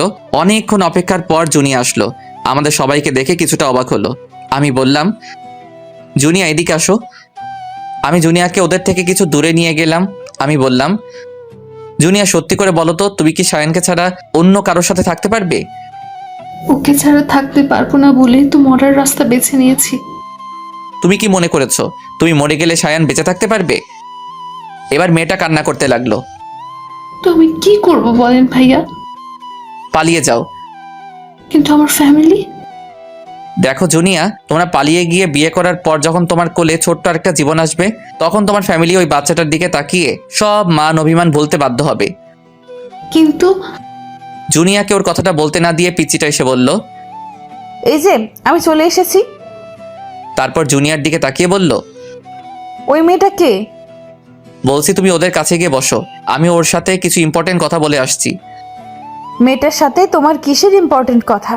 নির্লজ্জ মেয়েগুলো শুধু সারা দিন তোমার পিছে পিছে লেগে থাকে। কথাগুলো বলতে বলতে আমার হাত ধরে টেনে নিয়ে যেতে লাগলো। আমার রাগ উঠে গেল অনেক। এক ঝটকায় পিচিটার হাত থেকে আমার হাত ছাড়িয়ে গালে ঠাস করে একটা চড় বসিয়ে দিলাম। পিচিটা গালে হাত দিয়ে দাঁড়িয়ে আছে। এই পিচি, তুই জানিস এই মেয়েটা কে? জানি তো, মেয়েটা তোমার গার্লফ্রেন্ড। এবার অন্য গালে ঠাস করে আরেকটা চড় মারলাম। পিচিটা দুই গালে দুই হাত দিয়ে জোরে জোরে কান্না করতে লাগলো। এ আ কান্না থামা বলছি, না হলে আরেকটা দিব। তুমি খুব খারাপ। আমি আব্বুকে গিয়ে সব বলবো, আর এও বলবো যে তোমার গার্লফ্রেন্ড আছে। এবার পিচিটার কথা শুনে আমার নিজেরই কান্না চলে আসছে। বোন রে, তুই কিছু না বুঝার আগে কেন বাচ্চাদের মতো পাগলামি করিস? বাচ্চাদের মতো কি, তুই তো বাচ্চাই। ও আমার গার্লফ্রেন্ড না, সায়নের গার্লফ্রেন্ড।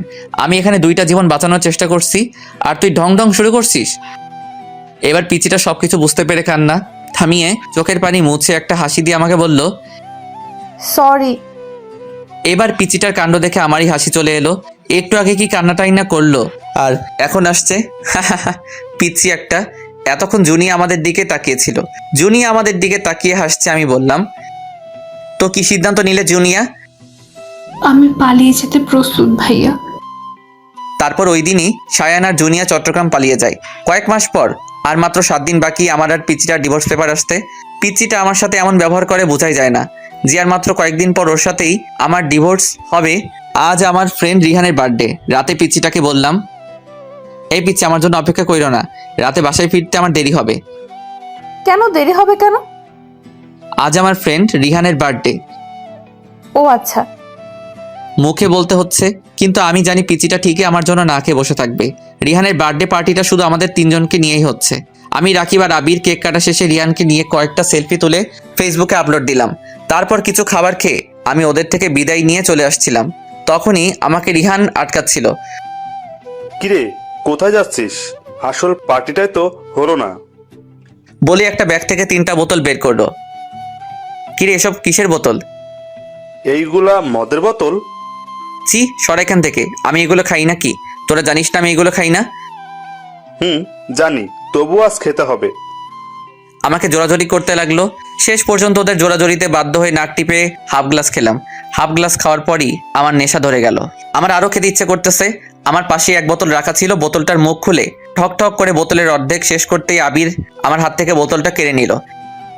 এই নিয়ান, কি করছিস? আবিরও আমার মতো এসব খায় না।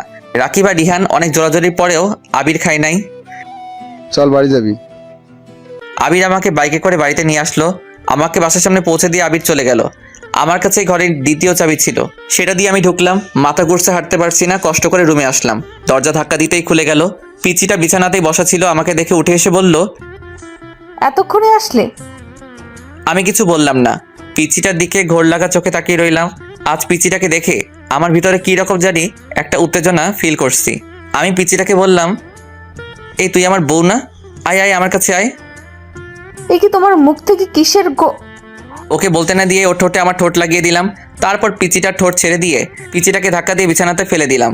বিছানাতে ফেলে দেওয়ার পর আমার শার্ট খুলতে লাগলাম। পিচিটার মুখ লজ্জায় লাল হয়ে যাচ্ছে। তারপর শার্ট খুলে আমিও বিছানাতে পড়ে গেলাম।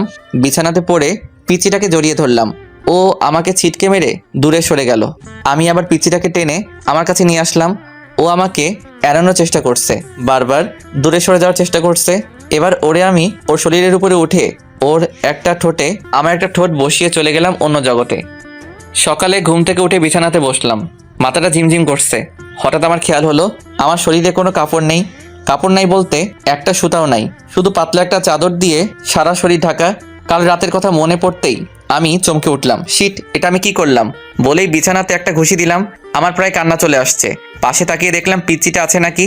না, পিচ্চিটা নাই। পিচ্চিটাকে দেখলাম গোসল করে চুল মুছতে মুছতে বাথরুম থেকে বেরিয়ে আসছে। লজ্জায় আমার দিকে তাকাতে পারছে না। মাথা নিচু করে আমাকে বলল, বাথরুমে গরম পানি রাখা আছে, গোসল করে নাও। বলেই রুম থেকে বেরিয়ে গেল। তারপর কি আর করব, বাথরুমে ঢুকে গরম পানি দিয়ে গোসল করলাম। তারপর আমি রেডি হয়ে ঘর থেকে বেরিয়ে গেলাম। রান্নাঘরে গিয়ে দেখলাম আম্মুর সাথে রান্না করছে। আমি বললাম, এই প্রিয়া, রুমে আসো। পিচ্চিটা রুমে এসে বলল, কিছু বলবে? এটা খেয়ে নাও।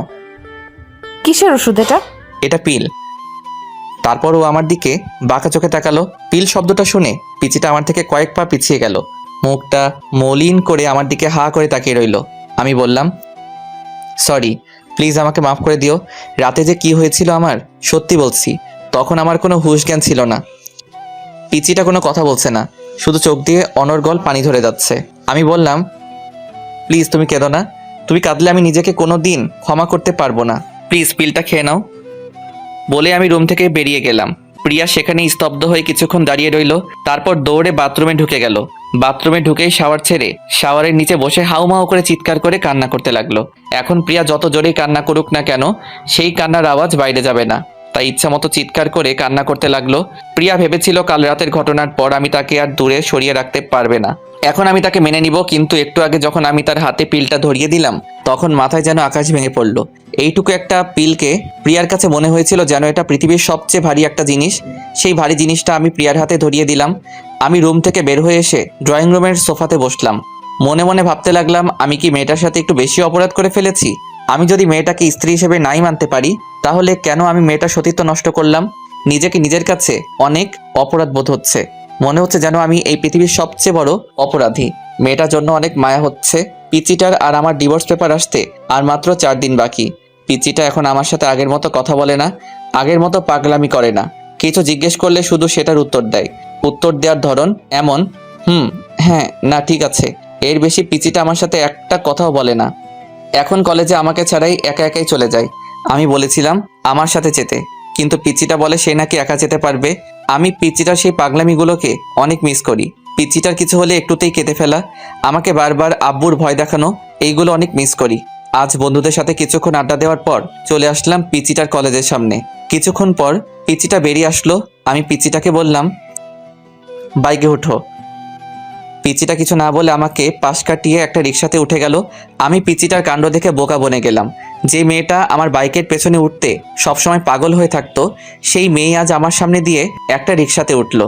আমার কেন জানি বুকের ভেতরটায় অনেক কষ্ট ফিল হচ্ছে। আমার এরকম কষ্ট হচ্ছে কেন? তাহলে কি আমি মেয়েটাকে ভালোবেসে ফেলেছি? সত্যি কি আমি মেয়েটাকে ভালোবেসে ফেলেছি? নিজেই নিজেকে প্রশ্ন করতে লাগলাম। সেখানে আর দাঁড়িয়ে না থেকে বাড়িতে চলে আসলাম। রুমে ঢুকে দেখলাম মেয়েটা গোসল করে বাথরুম থেকে বের হচ্ছে আর টাওয়েল দিয়ে চুল মুছছে। আজ কেন জানি আমার কাছে মেয়েটাকে অন্যরকম লাগছে। বারবার পিচিটার দিকে চোখ যাচ্ছে। পিচিটার মুখটা আজ এত ফ্যাকাশে লাগছে কেন? অনেকক্ষণ ধরে দেখছি পিচিটা মনমরা হয়ে কি যেন একটা ভাবছে। পিচিটা আয়নার সামনে দাঁড়িয়েছিল। আমি বললাম, তোমার কি কিছু হয়েছে? মেয়েটা আমার কথায় পিছন ঘুরে আমার দিকে কিছুক্ষণ প্রশ্নবোধক দৃষ্টিতে তাকিয়ে রইল। তারপর মুখটা মলিন করে শুধু একটা শব্দ বলল। না। মেয়েটা রুম থেকে বেরিয়ে গেল। আমি বুঝলাম না মেয়েটা আমার দিকে এরকমভাবে তাকালো কেন। মেয়েটা কি চোখের ভাষা দিয়ে আমাকে কিছু বোঝাতে চাইছিল? রাত 10:30। আমি আগে খাবার শেষ করে রুমে এসে মেয়েটার জন্য অপেক্ষা করছিলাম। মেয়েটা এতক্ষণ ধরে আসছে না কেন? আমি রুম থেকে বের হয়ে মেয়েটাকে ডাকতে লাগলাম, প্রিয়া, এই প্রিয়া। মেয়েটা বলল, আসছি। দৌড়াতে দৌড়াতে মেয়েটা রুমে আসলো। আমার সামনে এসে দাঁড়ালো। হাঁপাতে হাঁপাতে বলল, কিছু বলবে? এতক্ষণ ধরে রুমে আসছিলে না, তার জন্যই ডাকলাম। মুখটা মলিন করে বলল, আর কিছু বলবে না? আমি জানি মেয়েটা আমার মুখ থেকে কি শুনতে চাইছে। আমি মেয়েটার আমার জন্য এরকম অস্থিরতা দেখে মনে মনে হাসতে লাগলাম। তারপর মুখে একটা হাসি এনে বললাম, না আর কি বলবো। মেয়েটা হতাশ হয়ে বলল, ও। মেয়েটা কিছুক্ষণ নীরব থেকে আবার বলল, আমি কাল সকালে চলে যাচ্ছি। আমি অবাক হয়ে বললাম, চলে যাচ্ছ মানে কোথায় চলে যাচ্ছ? আমাদের ডিভোর্স পেপার চলে এসেছে। সকালে একটা লোক এসে পেপারটা দিয়ে গেছিল। মেয়েটা আলমারি থেকে ডিভোর্স পেপার বের করে আমার সামনে আনলো। তারপর পেপারটা আমাকে দেখিয়ে বলল, এই পেপারটায় সাইন করার আগে আমাকে একবার বউ বলে ডাকবে। শুধু একটা বার আমাকে বউ বলে ডাকো প্লিজ। আমি কিছু না বলে রুম থেকে বেরিয়ে গেলাম। ঘরের বাইরে এসে বাইকটা নিয়ে বেরিয়ে আসলাম। বাইক চালাচ্ছি আর মনে মনে ভাবছি, তোমাকে শুধু একবার না, সারা জীবন বউ বলে ডাকবো আমার পিচ্চি বউ। বাইকের স্পিড বাড়িয়ে দিলাম। একটা ফুলের দোকানের সামনে এসে বাইক থামালাম। তারপর অনেকগুলো গোলাপ ফুল কিনে একটা শাড়ির দোকানে এসে লাল একটা শাড়ি কিনলাম। আজ পিচ্চিটাকে নিয়ে সব আবার নতুন করে শুরু করব। শাড়ি আর গোলাপ নিয়ে একরকম দৌড়ে ঘরে ঢুকলাম। তাড়াহুড়ো করে সিঁড়ি দিয়ে উপরে উঠতে যাব, তখনই সিঁড়িতে একটা হোঁচট খেলাম। হোঁচট খেয়ে আমার পায়ের একটা নখ উল্টে রক্ত বের হচ্ছে। সেদিকে আমার খেয়াল নাই। রুমে ঢুকে বললাম, প্রিয়া, আমি চলে এসেছি। কিন্তু প্রিয়াকে রুমে দেখতে পারছি না কেন? মনে হয় বাথরুমে আছে। বাথরুমের দরজা ধাক্কা দিতেই দরজা খুলে গেল। না, বাথরুমেও নেই। বেলকনিতে দেখতে যাব, তখনই চোখ পড়ল বিছানাতে। দেখলাম ডিভোর্স পেপার রাখা আছে, তার উপর একটা ছোট্ট কাগজ। আমি ডিভোর্স পেপার হাতে নিয়ে দেখলাম ডিভোর্স পেপারে প্রিয়ার সাইন। আমার বুকের ভিতর মোচড় করে উঠল। কাগজটার ভাঁজ খুলে পড়তে লাগলাম, প্রিয় নোমান আহমেদ, আজ থেকে তুমি মুক্ত। আজ থেকে তোমাকে আর কোনো পিচ্চির জ্বালা সহ্য করতে হবে না। চলে যাচ্ছি সব ছেড়ে। কোথায় যাচ্ছি আমি নিজেও জানি না। তুমি হয়তো ভাবছিলে যে আমি আমাদের বাড়িতেই যাব। না, আমি যে ওই বাড়িতে যেতে পারবো না। কি মুখ নিয়ে যাব ওই বাড়িতে? আব্বুকে গিয়ে আমি কি বলবো? তোমাকে বলেছিলাম যে সকালে যাব, কিন্তু একটু আগে তোমাকে যখন বললাম আমাকে একবার বউ বলে ডাকতে, তুমি আমার মুখ থেকে মুখ ফিরিয়ে বাইরে চলে গেলে। তখনই বুঝে গেলাম আমাকে তোমার আর সহ্য হচ্ছে না। তাই সকাল পর্যন্ত থেকে তোমার অসহ্যের কারণ হতে চাই না। চলে গেলাম। তোমার মুখে সেই পিচ্চি শয়তানের ডাকটা অনেক মিস করব। ভালো থেকো প্রিয় নোমান আহমেদ, আর সুন্দর একটা বড় মেয়েকে বিয়ে করো। তোমার তো আবার পিচ্চি মেয়েদের সহ্য হয় না। এটি তোমার পিচ্চি বউ। চিঠিটা পড়ার পর আমার চোখ ঝাপসা হয়ে আসছিল। সারা পৃথিবীটা যেন আমার চোখের সামনে ঘুরছিল।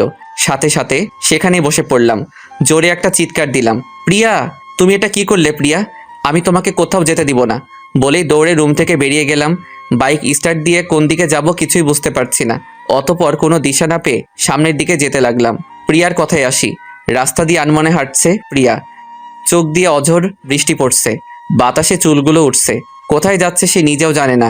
শুধু এটা জানে যে নোমানের জীবন থেকে অনেক দূরে চলে যাবে। নোমানকে সে নিজের জীবনের চাইতেও বেশি ভালোবাসে।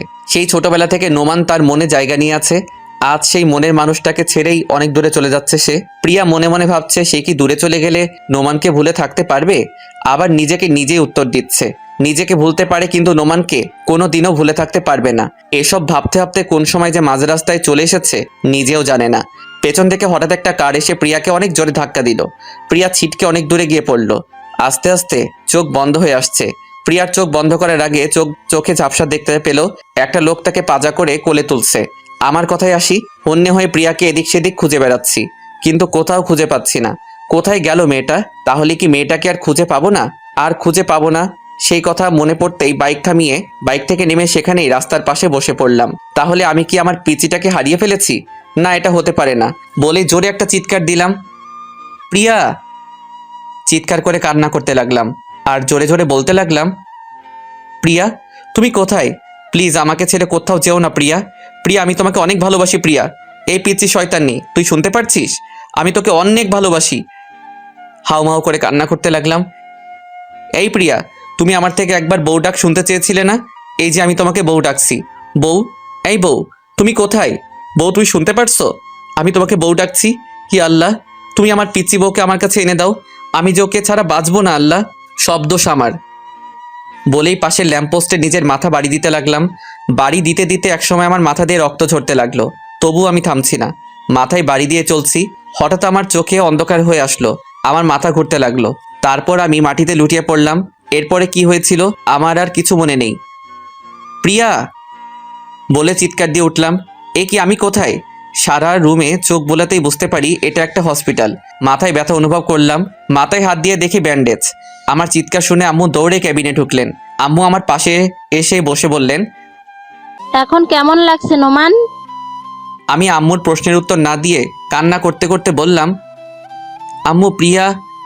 চুপ কর, তোকে আর কিছু বলতে হবে না। আমি চিঠিটা পড়েছি আর তোদের ডিভোর্স পেপারটাও দেখেছি। তুই মেয়েটার সাথে এমন কেন করলি নোমান?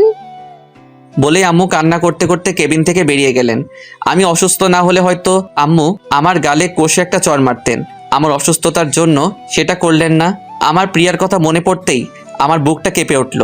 হাতের স্যালাইন খুলে হাসপাতালের সিট থেকে নামলাম। দাঁড়াতেই পারছি না, অনেক কষ্ট হচ্ছে। তবু উঠে দাঁড়ালাম। যতই কষ্ট হোক আমাকে যে যেতে হবে, আমার পিচিটাকে যে খুঁজে বের করতেই হবে। কেবিন থেকে বেরিয়ে পড়লাম। মাথাটা ঝিমঝিম করছে। আমাকে দেখে আম্মু চিৎকার দিয়ে উঠলেন, নোমান, তুই এই অবস্থাতে কোথায় যাচ্ছিস? বলেই পেছন থেকে আম্মু আমার হাত চেপে ধরলেন। আম্মু, আমাকে ছাড়ো, আমাকে যেতে হবে। প্রিয়াকে খুঁজে বের করতে হবে। নোমান বাবা, এরকম পাগলামি করিস না। তোর শরীরটা যে ভালো না। তাছাড়া প্রিয়াকে খুঁজতে তোর আব্বু আর চাচা গেছেন। না আম্মু, আমাকেও যেতে হবে। বলেই এক ঝটকায় আম্মুর থেকে আমার হাত ছাড়িয়ে দৌড়ে যেতে লাগলাম। কিছুটা যেতেই মাথাটা ঘুরতে লাগলো, আর যেতে পারলাম না। সেখানেই মাথা ঘুরে পড়ে গেলাম। প্রিয়ার কথায় আসি। এদিকে আজ 3 দিন পর প্রিয়ার জ্ঞান ফিরল। প্রিয়া চোখ খুলতে নিজেকে একটা হসপিটালে দেখতে পেল। পাশে লক্ষ্য করে দেখে নোমানের বয়সে একটা ছেলে বসে আছে। প্রিয়া বলল, আমি কোথায় আর এখানে কিভাবে আসলাম? প্রিয়াকে উঠতে দেখে ছেলেটা বলল, আপনার এখন কেমন লাগছে? ভালো, কিন্তু আমি এখানে কেন আর এটা কোন জায়গা? ছেলেটা বলল, আপনি এখন মালয়েশিয়ায়। তারপর প্রিয়া বলল, মানে আমি মালয়েশিয়ায় কিভাবে আসলাম? আমি তো একটা গাড়ির সাথে। বলার আগেই প্রিয়াকে আটকিয়ে ছেলেটা বলল, হ্যাঁ, সেদিন আপনি আমার গাড়ির সাথে ধাক্কা খেয়েছিলেন। ধাক্কাটা অনেক জোরে লেগেছিল, আপনার অনেক ব্লিডিং হচ্ছিল।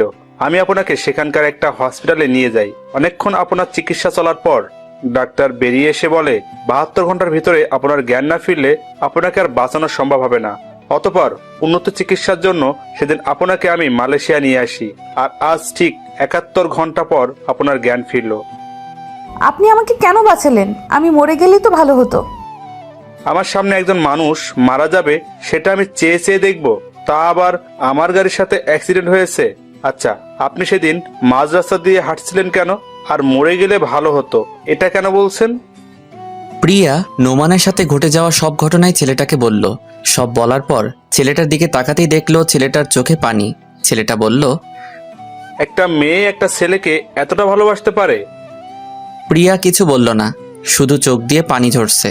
ছেলেটা আবার বলল, ওই বজ্জাত ছেলেটা কি করে পারলো আপনার মতো একটা মিষ্টি মেয়েকে কষ্ট দিতে? প্লিজ ওকে কিছু বলবেন না, ও অনেক ভালো ছেলে। আপনাকে এত কষ্ট দেওয়ার পরও আপনি বলছেন ছেলেটা ভালো? আমি যে ওকে আমার জীবনের চাইতেও বেশি ভালোবাসি। তাই ও যতই খারাপ হোক আর আমাকে যতই কষ্ট দিক না কেন, আমার কাছে ও ভালোই থাকবে। সত্যি আপনার তুলনা হয় না। যে ছেলেটা আপনাকে এত অবহেলা কষ্ট দিল আর আপনি তাকেই ভালো বলছেন। আচ্ছা, আপনার নামটাই তো জানা হলো না। আমি প্রিয়া। আর আমি আরিয়ান চৌধুরী। আমি হলাম এই চৌধুরী সাহেবের মা। প্রিয়া দেখতে পেল কথাটা বলতে বলতে একজন মহিলা কেবিনে ঢুকছেন। আরিয়ান মহিলাটাকে দেখিয়ে বলল, প্রিয়া, উনি আমার আম্মু। প্রিয়া মুখ দিয়ে সালাম দিল, তারপর বলল, উনি এখানে? আমরা এখানে এই মালয়েশিয়ায় থাকি। আরিয়ানের আম্মু বললেন, এখন কেমন লাগছে মা? জি ভালো আন্টি। আমাকে আন্টি না, মা বলে ডেকো। জানো, কালকে যখন তোমাকে আমি প্রথম দেখি তখনই আমার মেয়ের কথা মনে পড়ে যায়। তোমাকে দেখতে হুবহু আমার মেয়ের মতো। কথাগুলো বলে শেষ করেই চোখের পানি মুছলেন। প্রিয়া বুঝতে পারল ওরা দুজনই অনেক ভালো মনের মানুষ। তারপর বলল, আচ্ছা ঠিক আছে, ডাকবো। আচ্ছা মা, তুমি এখন একটু রেস্ট নাও, আমরা বাইরে যাই। বলেই ওরা চলে গেলেন। আরিয়ান চৌধুরীর পরিচয়টা একটু ভালো করে দিয়ে দেই। আরিয়ান চৌধুরী অনেক বড় একজন বিজনেসম্যান। বিজনেসটা ওর বাবারই, কিন্তু 2 বছর আগে ওর বাবা মারা যাওয়াতে পুরো বিজনেসটা ওকেই সামলাতে হচ্ছে। বাংলাদেশ আর মালয়েশিয়া মিলে 3টা কোম্পানি আছে ওদের। তাই আরিয়ান চৌধুরী মালয়েশিয়ায় পরিবার নিয়ে থাকে। পরিবার বলতে ওর মা আর ছোট্ট একটা বোনকে নিয়ে তার পরিবার। 7 দিন পর আজ প্রিয়াকে হসপিটাল থেকে বাড়িতে যাওয়ার অনুমতি দিয়েছে। কিন্তু প্রিয়া ভাবতে লাগলো তার তো কোনো বাড়ি নাই, সে এখন কোথায় যাবে? এসব ভাবছিল, তখনই আরিয়ান চৌধুরী ও তার মা ঢুকলো। আরিয়ান বলল, চলেন, আজ আপনাকে হসপিটাল থেকে ছেড়ে দিয়েছে। কিন্তু আমি কোথায় যাব? আরিয়ান অবাক হয়ে বলল, কোথায় যাবে মানে? আমাদের বাড়িতে যাবে। কিন্তু আমি আপনাদের বাড়িতে কোন পরিচয়ে যাব? আমার তো কোনো পরিচয়ই নেই। আরিয়ানের আম্মু বললেন, আমাদের বাড়িতে যেতে তোমার কোনো পরিচয় লাগবে না মা। আরিয়ান বলল, আম্মু, উনি যখন পরিচয় চাইছেন তাহলে ওনাকে একটা পরিচয় দিলে সমস্যা কোথায়? কি পরিচয় দিবি তুই ওকে? আমার বউয়ের পরিচয়। প্রিয়া অবাক হয়ে বলল, মানে? আরে আরে, আপনি এত ভয় পাবেন না। আমি আপনাকে সত্যিকারের বউ হতে বলছি না, শুধু আপনার পরিচয়টা হবে আপনি আমার বউ। কিন্তু আর কোনো কিন্তু না, এবার বাড়িতে চলুন। এবার আমার কথায় আসি। এদিকে আমি হাসপাতাল থেকে বাড়িতে এসে পাগলের মতো হয়ে গেলাম। প্রত্যেক দিন প্রিয়াকে খুঁজতে বের হই, কিন্তু কোথাও খুঁজে পাই না। সারা বাংলাদেশের অলি গলি সব খুঁজলাম, কিন্তু কোথাও খুঁজে পেলাম না। এভাবে প্রত্যেক দিন মেয়েটাকে পাগলের মতো খুঁজে বেড়াই। যে মেয়েটাকে আমি সহ্যই করতে পারতাম না, আজ সেই মেয়ের জন্যই প্রত্যেক রাত কান্না করে বালিশ ভিজাই। এইভাবেই প্রিয়ার অপেক্ষায় কেটে গেল অনেক নির্ঘুম রাত। কেটে গেল 5টা বছর। এর মধ্যে প্রিয়ার কথা প্রায় সবাই ভুলেই গেছে। সবাই বলছে প্রিয়া নাকি আর ফিরে আসবে না, ও নাকি মারা গেছে। চাচা চাচি অনেক কষ্ট করে হলেও সেটা মেনে নিয়েছেন, কিন্তু আমি এখনো প্রিয়ার পথচে বসে আছি। আমার বিশ্বাস প্রিয়া একদিন না একদিন ফিরে আসবেই। এর মধ্যে আব্বু আম্মু অনেকবার বলেছেন যে বিয়ে করে নতুন করে জীবন শুরু করতে, কিন্তু আমি ওদের বারবার বলে দিচ্ছি যে প্রিয়ার অপেক্ষায় সারা জীবন পার করে দিতে পারবো। আজ আব্বু হঠাৎ রুমে এসে বললেন, তুই কি এভাবে জীবনটা শেষ করে দিবি?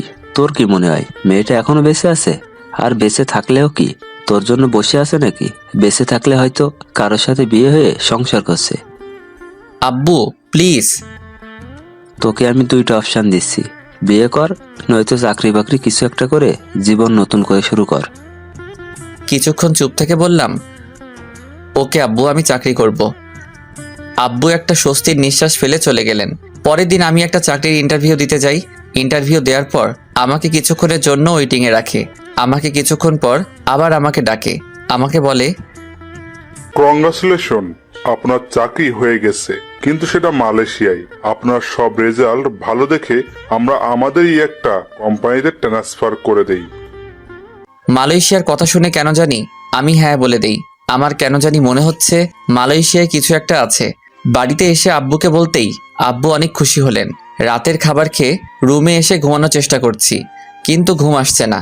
বারবার প্রিয়ার সেই নিষ্পাপ হাসি চোখে ভেসে উঠছে। জানি শেষ রাত বা মধ্যরাত ছাড়া আমার ঘুম আসবে না। গত 5 বছর ধরে এরকমটাই হয়ে আসছে। হঠাৎ মোবাইলের আওয়াজে ভাবনার জগৎ থেকে বেরিয়ে আসলাম। মোবাইল হাতে নিয়ে দেখি সেই অচেনা নাম্বার থেকে আবার ফোন এসেছে। গত 5 বছর ধরে অনেকগুলো অচেনা নাম্বার থেকে আমার মোবাইলে ফোন আসে। ফোন রিসিভ করলে কেউ ওপাশে কিছু বলে না, শুধু আমি একটা ছোট্ট বাচ্চার হাউমাউ শুনতে পাই। অনেকবার বিরক্ত হয়ে অনেকগুলো নাম্বার ব্লক মেরেছি, কিন্তু কোনো কাজ হয় না। একটা ব্লক মারলে অন্য আরেকটা নাম্বার দিয়ে ফোন দেয়। প্রিয়া যদি আমাকে কোনোদিন ফোন দেয় এই আশাতে সিমটাও পাল্টাতে পারি না। প্রথম প্রথম বিরক্ত লাগলেও এখন কেন জানি আমার ওই পিচ্চিটার অস্পষ্ট ভাষা শুনতে ভালো লাগে, তাই এখন প্রত্যেকটা দিন ফোনটা রিসিভও করি। আজও ফোন রিসিভ করে হ্যালো বলার সাথে সাথেই সেই পরিচিত আওয়াজ শুনতে পাই। ওপাশ থেকে আব্বু আম্মু বলে অস্পষ্ট ভাষায় কি যেন একটা বলছে, কিছু বুঝতে পারি না, শুধু এই আব্বু আম্মু ডাকটাই বুঝতে পারি। আজকে আমি মালয়েশিয়ায় যাচ্ছি, বাড়িতে সবার থেকে বিদায় নিচ্ছি। আমার আব্বু আমাকে বিদায় দিবে এমন সময় জানি না আব্বু কেন ভেঙে পড়ল, হাউমাউ করে কান্না করে দিল।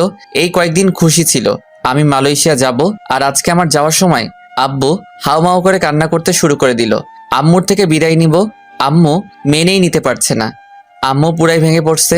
আম্মুর কান্না দেখে আমি নিজেকে আটকে রাখতে পারিনি, আমি নিজেই কান্না করা শুরু করে দিয়েছি।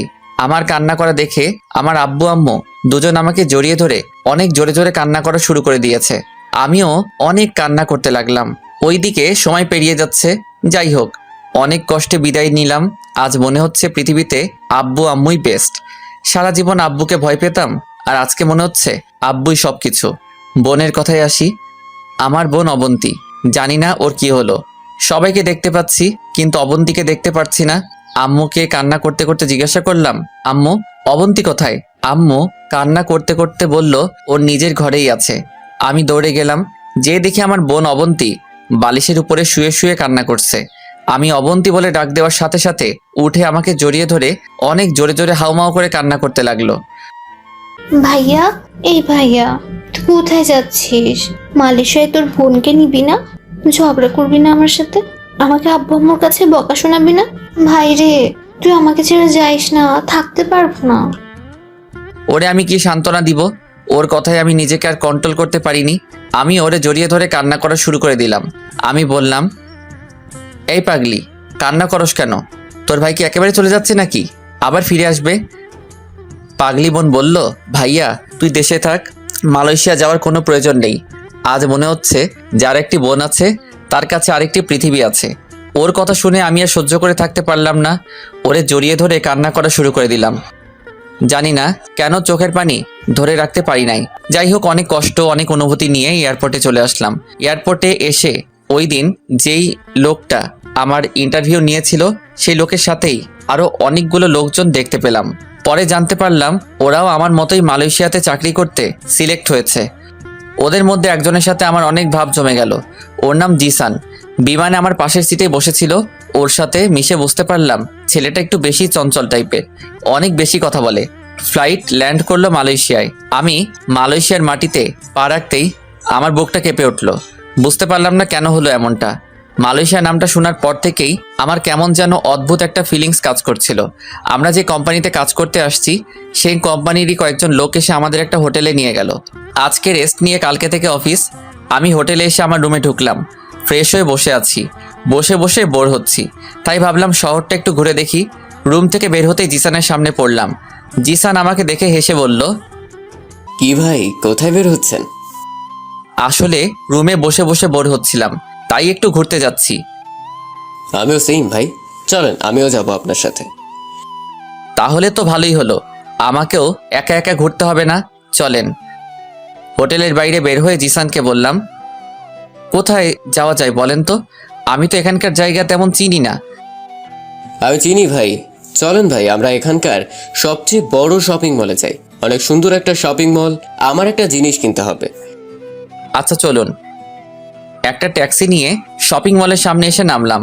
সত্যি শপিং মলটা অনেক বড় এবং সুন্দর। শপিং মলের ভিতরে ঢুকতেই আমার শরীরে একটা কঠিন ঠান্ডা বাতাস লাগলো, আর আমার বুকের ভিতর ধুকধুক করতে লাগলো। আমি সেখানটায় দাঁড়িয়ে হার্টবিটের ধুকধুকানি ফিল করতে লাগলাম। আমার এরকম হচ্ছে কেন? জিসান বলল, কি ভাই, এখানে দাঁড়িয়ে আছেন কেন আর কি ভাবছেন? আমি এই শপিং মলে ঢোকার সাথে সাথেই আমার শরীরে কি রকম জানি ঠান্ডা বাতাস লাগলো। আরে ভাই, এটা এসির বাতাস। না, এটা এসির বাতাস হতে পারে না। এসির বাতাস এত মোলায়েম আর কঠিন না, আর এই বাতাসটা একেবারে আমার বুকের ভিতর লেগেছে। আরে ভাই, কি সব আবোল তাবোল বলছেন? আমি জোরে একটা নিঃশ্বাস ফেলে বললাম, না কিছু না, চলেন। তারপর জিসানকে নিয়ে লিফটে করে শপিং মলটার 3 তলাতে উঠলাম। জিসান ঘুরে ঘুরে টি শার্ট দেখছে, হয়তো টি শার্ট কেনার জন্যই আসছে। আমি আর ওকে জিজ্ঞেস করলাম না, জিসান একটা টি শার্ট হাতে নিয়ে চেঞ্জ রুমে গেল। আমার একটা শার্ট অনেক ভালো লাগছে, সেই শার্টটাই নেড়ে চেড়ে দেখছিলাম। হঠাৎ আমার চোখ আটকে গেল একটা মেয়ের উপর। মেয়েটা আমার ঠিক উল্টো দিকে মুখ করে লিফটের সামনে দাঁড়িয়ে আছে। মেয়েটাকে আমার এত চেনা চেনা লাগছে কেন? আমি মেয়েটার মুখ দেখতে না পারলেও আমার কেন জানি মনে হচ্ছে মেয়েটা আমার অনেক দিনের চেনা কেউ। আমার হার্টবিট অনেক স্পিডে দৌড়াচ্ছে। দৌড়ে আমি মেয়েটার কাছে যেতে লাগলাম। আমি দৌড়ে মেয়েটার কাছে যাওয়ার আগে মেয়েটা লিফটে উঠে গেল। আমি লিফটের সামনে এসে দেখলাম লিফট লেগে গেছে। সেখানে দাঁড়িয়েই হাঁপাতে লাগলাম। হঠাৎ চোখ পড়ল পাশের সিঁড়ির উপর। আমি দৌড়ে সিঁড়ি দিয়ে নামতে লাগলাম। নিচতলায় আসতে দেখলাম মেয়েটা শপিং মল থেকে বের হয়ে যাচ্ছে। আমিও দৌড়ে শপিং মল থেকে বের হতেই দেখলাম মেয়েটা একটা গাড়িতে উঠে গেছে। গাড়িতে কালো গ্লাস থাকাতে তখন আমি মেয়েটাকে দেখতে পাই নাই। গাড়িটা অনেক স্পিডে চলে গেল। আমি সেখানেই দাঁড়িয়ে রইলাম। পিছন থেকে জিসান ডাকতে ডাকতে আসলো। নোমান ভাই, এই নোমান ভাই। আমার পাশে এসেই হাঁপাতে লাগলো। আবার বলল, কি ভাই, শপিং মল থেকে এভাবে দৌড়ে বের হচ্ছিলেন কেন? পেছন থেকে আমি এত ডাকলাম, আপনি শুনলেনই না। পরে বলবো, এখন হোটেলে চলুন। সত্যি আপনি অনেক অদ্ভুত ভাই। চলুন। পরের দিন সকালে রেডি হয়ে অফিসে যাওয়ার জন্য হোটেলের বাইরে আসলাম।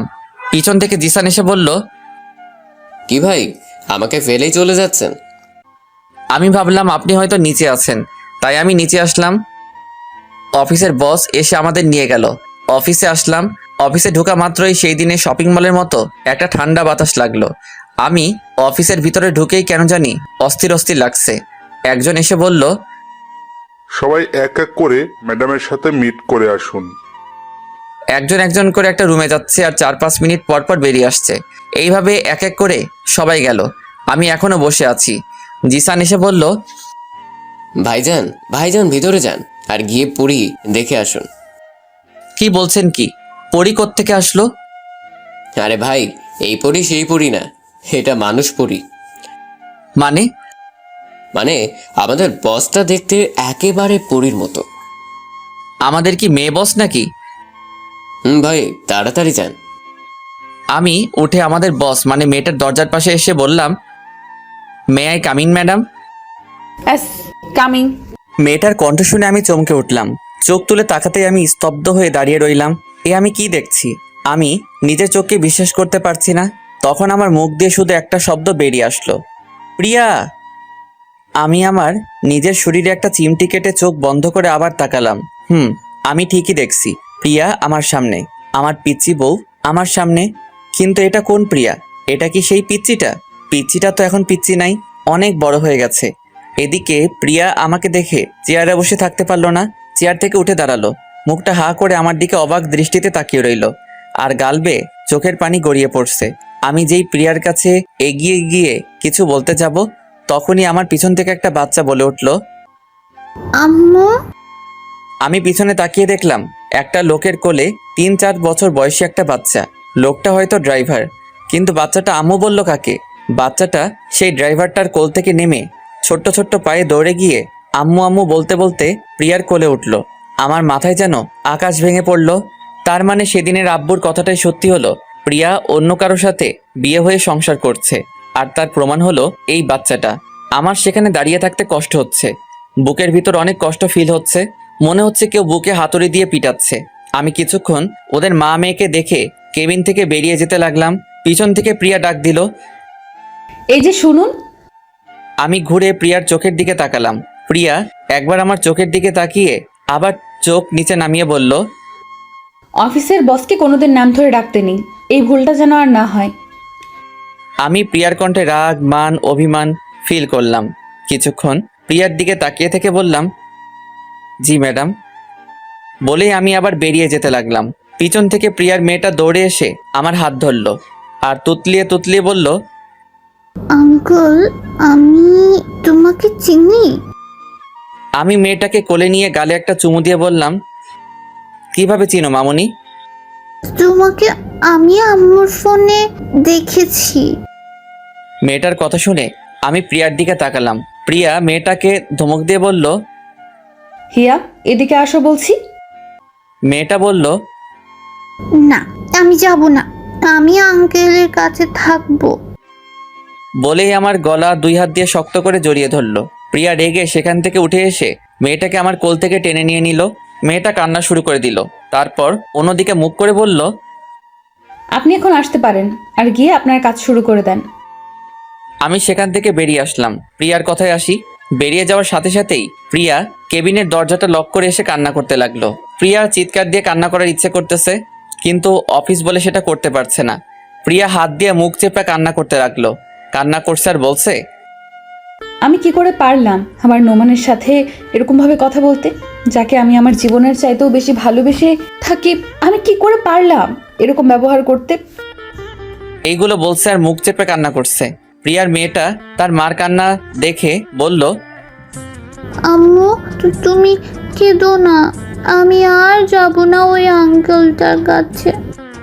প্রিয়া ওর মেয়েকে জড়িয়ে ধরে কান্না করতে লাগলো আর বলল, তুই ওর কাছে যাওয়াতে আমি কাঁদছি না, তুই ওর কাছে যাওয়াতে আমি আরো খুশি হয়েছি। বলেই প্রিয়া মেয়েটার কপালে একটা চুমু খেলো। প্রিয়া এখন বুঝতে পারলো কালকে শপিং মলে কেন তার মনে হয়েছিল যে নোমান তার আশেপাশেই ছিল। তার মানে সত্যি নোমান শপিং মলে ছিল। প্রিয়া চোখের পানি মুছে জোরে একটা নিঃশ্বাস নিল। এখন প্রিয়ার ভিতরটা একটু হালকা লাগছে, কারণ আজ 5-5টা বছর পর নোমানকে সে দেখলো। আমি সামনে এগোচ্ছি আর ভাবছি, এটাই আমার প্রাপ্য ছিল। আমি মেয়েটাকে একসময় কত কষ্ট দিয়েছি, এখন মেয়েটার চেয়ে দ্বিগুণ কষ্ট আমি পাচ্ছি। হ্যাঁ, এটাই আমার প্রাপ্য। আমাকে অনেকক্ষণ পর কেবিন থেকে বেরিয়ে আসতে দেখে জিসান এগিয়ে আসলো, এসে বলল, কি ভাই, এতক্ষণ ধরে আমাদের পরিবস আপনার পরীক্ষা নিচ্ছিল? জিসান আবার বলল, সাবধান ভাই, অন্য কোনো ধান্দায় পড়েন না। আমাদের পরিবসটা কিন্তু ম্যারিড, আর আমাদের ম্যাডামের হাজবেন্ড হচ্ছে এই সারা কোম্পানির মালিক। আমি বললাম, ও আচ্ছা। আপনার মুখটা এমন লাগছে কেন ভাই? আপনার কি কিছু হয়েছে? আমি একটা নকল হাসি দিয়ে বললাম, না ভাই, কিছু হয় নাই। আব্বু আম্মুর কথা একটু মনে পড়ছে, তাই একটু মন খারাপ। আচ্ছা চলুন ভাই, এখন কাজে লেগে পড়ি। আমি আমার ডেস্কে গিয়ে বসলাম। আমার ডান সাইডে একটা মালয়েশিয়ান ছেলে আর বাঁ সাইডে একটা মেয়ে। দেখে মনে হচ্ছে বাংলাদেশি। এই অফিসের প্রায় লোকই বাংলাদেশি। মেয়েটা আমাকে তার পাশে বসতে দেখে বলল, হাই, আমি রাইসা রহমান। বলে আমার দিকে তার একটা হাত বাড়িয়ে দিল। আমি হাত বাড়িয়ে হ্যান্ডশেক করতে করতে বললাম, আপনি কি বাংলাদেশি? জি, একটা কথা বলবো? হ্যাঁ বলুন। আপনি দেখতে অনেক হ্যান্ডসাম আর কিউট। আমি কিছু বললাম না, কষ্ট করে শুধু একটা হাসি দিলাম। আমি কম্পিউটার অন করার সাথে সাথেই প্রিয়ার মেয়েটা এসে হাজির। আঙ্কেল আঙ্কেল বলে আমার কোলে উঠে এসে বসলো। আমি বললাম, তুমি আবার আমার কাছে আসছো কেন? তোমার আম্মু বকবে তো?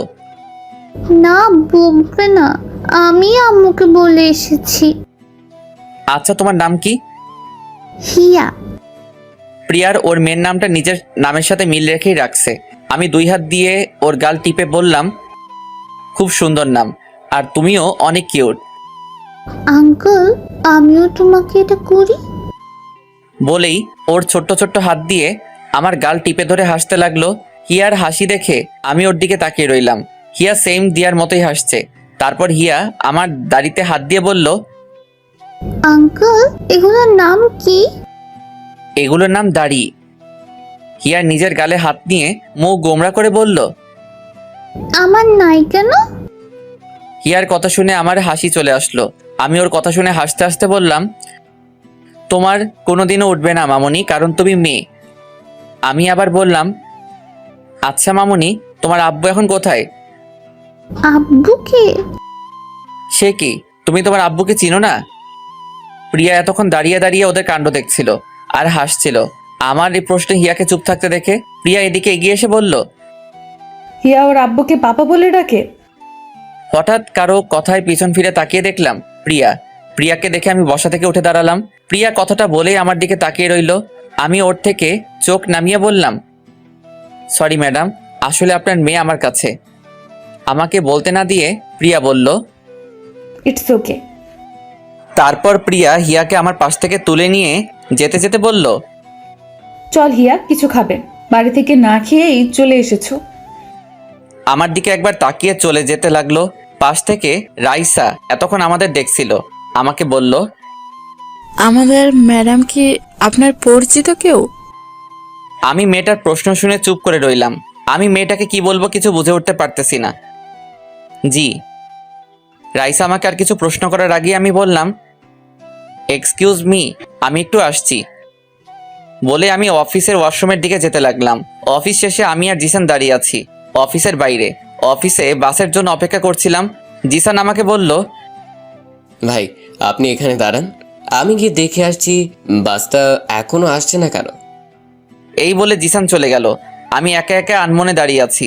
পেছন থেকে প্রিয়া হিয়াকে কোলে নিয়ে বের হলো। হিয়া আমাকে দেখে প্রিয়ার কোল থেকে নেমে দৌড়ে আমার কাছে আসলো। আমার সামনে এসে একটা হাসি দিয়ে বলল, আঙ্কল মাথা নিচু করো। আমি মাথা নিচু করতেই হিয়া আমার গালে একটা চুমু খেলো। তারপর হিয়া প্রিয়ার কাছে গিয়ে ওর হাত ধরে টানতে লাগলো। প্রিয়া বলল, কি হলো হিয়া, আমাকে টানছো কেন? আসো না আম্মু। হিয়া প্রিয়াকে টানতে টানতে আমার সামনে নিয়ে এলো। প্রিয়া আমার দিকে একবার তাকিয়ে চোখ নিচে নামিয়ে নিল।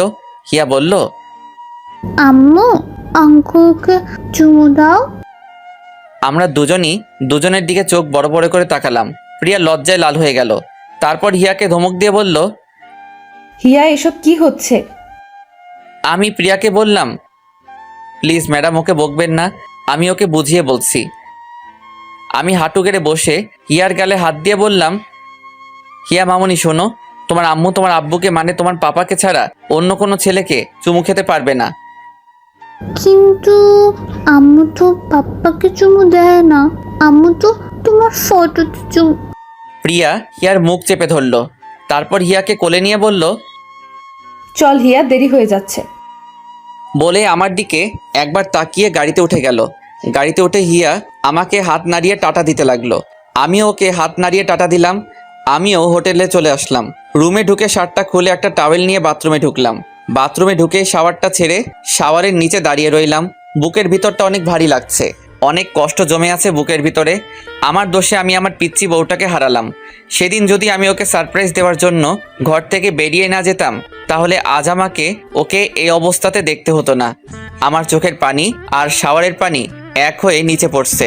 আমার পিচ্চিটা এখন আর আমার নেই, এখন সে অন্য কারো বউ, অন্য একজনের মেয়ের মা। যখন ওর মেয়েটা আমার কাছে আসে, জানি না কেন জানি আমি সব কষ্ট ভুলে যাই। এখন আমি নিজেকে একটা কথা ভেবেই সান্ত্বনা দিচ্ছি যে যাই হোক, আমার পিচ্চিটা তো সুখে আছে, ও সুখে থাকলেই হলো। আমার আর কিছু চাই না, প্রিয়ার সুখেই আমার সুখ। অনেকক্ষণ শাওয়ারের নিচে থাকার পর বাথরুম থেকে বেরিয়ে আসলাম। পরের দিন অফিসে যাওয়ার জন্য জিসান রেডি হয়ে আমার রুমে এসে বলল, কি ভাই আপনি এখনো রেডি হন নাই? অফিস বাস চলে আসছে তো। আমি বললাম, জিসান ভাই আপনি অফিস বাস দিয়ে চলে যান, আমি পরে একটা ট্যাক্সি নিয়ে চলে যাব। আচ্ছা ঠিক আছে, আমি যাই। আপনি দেরি করবেন না কিন্তু, নতুন নতুন অফিস জয়েন করেছেন, দেরি করলে সমস্যা হতে পারে কিন্তু। আচ্ছা। আমি ভাবতে লাগলাম আমার কি আর প্রিয়ার সামনে যাওয়া ঠিক হবে? ও যখন সুখে আছে তাহলে থাক না সুখে, আমি কেন ওর পথের কাঁটা হয়ে দাঁড়াবো? তাই ভাবলাম আমি আর প্রিয়ার সামনে যাব না। এদিকে হিয়া অনেকক্ষণ ধরে ওর মাকে বলে যাচ্ছে, আম্মু আঙ্কেল এখনো আসছে না কেন? হিয়া প্রতিদিন প্রিয়ার সাথে অফিসে আসে। প্রিয়া ওর মেয়েকে বলছে, আসবে, এক্ষুনি চলে আসবে। প্রিয়াও চিন্তায় পড়ে গেল। অফিস বাস তো সেই কখনই চলে আসলো, কিন্তু নোমান আসলো না কেন অফিস বাসে? নোমান কি আর আসবে না অফিসে? নোমান তো আমাকে সহ্যই করতে পারে না। তাহলে কি আমার জন্য সে আর অফিসে আসবে না? আমি নোমানকে কি আমি আর দেখতে পারবো না? আমাকে সে আর দেখতে পারবে না, সে কথা মনে পড়তেই প্রিয়ার বুকের ভিতর ধুক করে উঠল, চোখ দিয়ে পানি বেরিয়ে আসলো। এতক্ষণ সে তার কেবিনের সামনে দাঁড়িয়েছিল। হঠাৎ খেয়াল হলো নোমান অফিসে ঢুকছে। প্রিয়ার চোখে মুখে হাসি ফুটে উঠল। হিয়া নোমানকে দেখতে পেয়ে দৌড়ে গিয়ে আমার পা দুইটা জড়িয়ে ধরল। আমি হিয়াকে টেনে কোলে তুললাম, গালে একটা চুমু দিলাম। হ্যাঁ, আজ ওর জন্যই অফিসে আসতে হলো। আমি যে প্রিয়ার মেয়েটার মায়ায় পড়ে গেছি। হিয়া গাল ফুলিয়ে বলল, আঙ্কল আমি তোমার সাথে কথা বলবো না, তুমি এত দেরি করে আসলে কেন? সরি। দেখি কিউটিটার মুখটা। হিয়া মুখটা অন্যদিকে ঘুরিয়ে নিল। আমি এবার হিয়াকে কাতুকুতু দিতে লাগলাম। হিয়া খিলখিল করে হাসতে লাগলো। প্রিয়া দেখে একটা হাসি দিয়ে চোখ মুছে জোরে একটা নিঃশ্বাস ফেলে কেবিনে চলে গেল। আমি সারাদিন হিয়াকে নিয়ে মেতে রইলাম।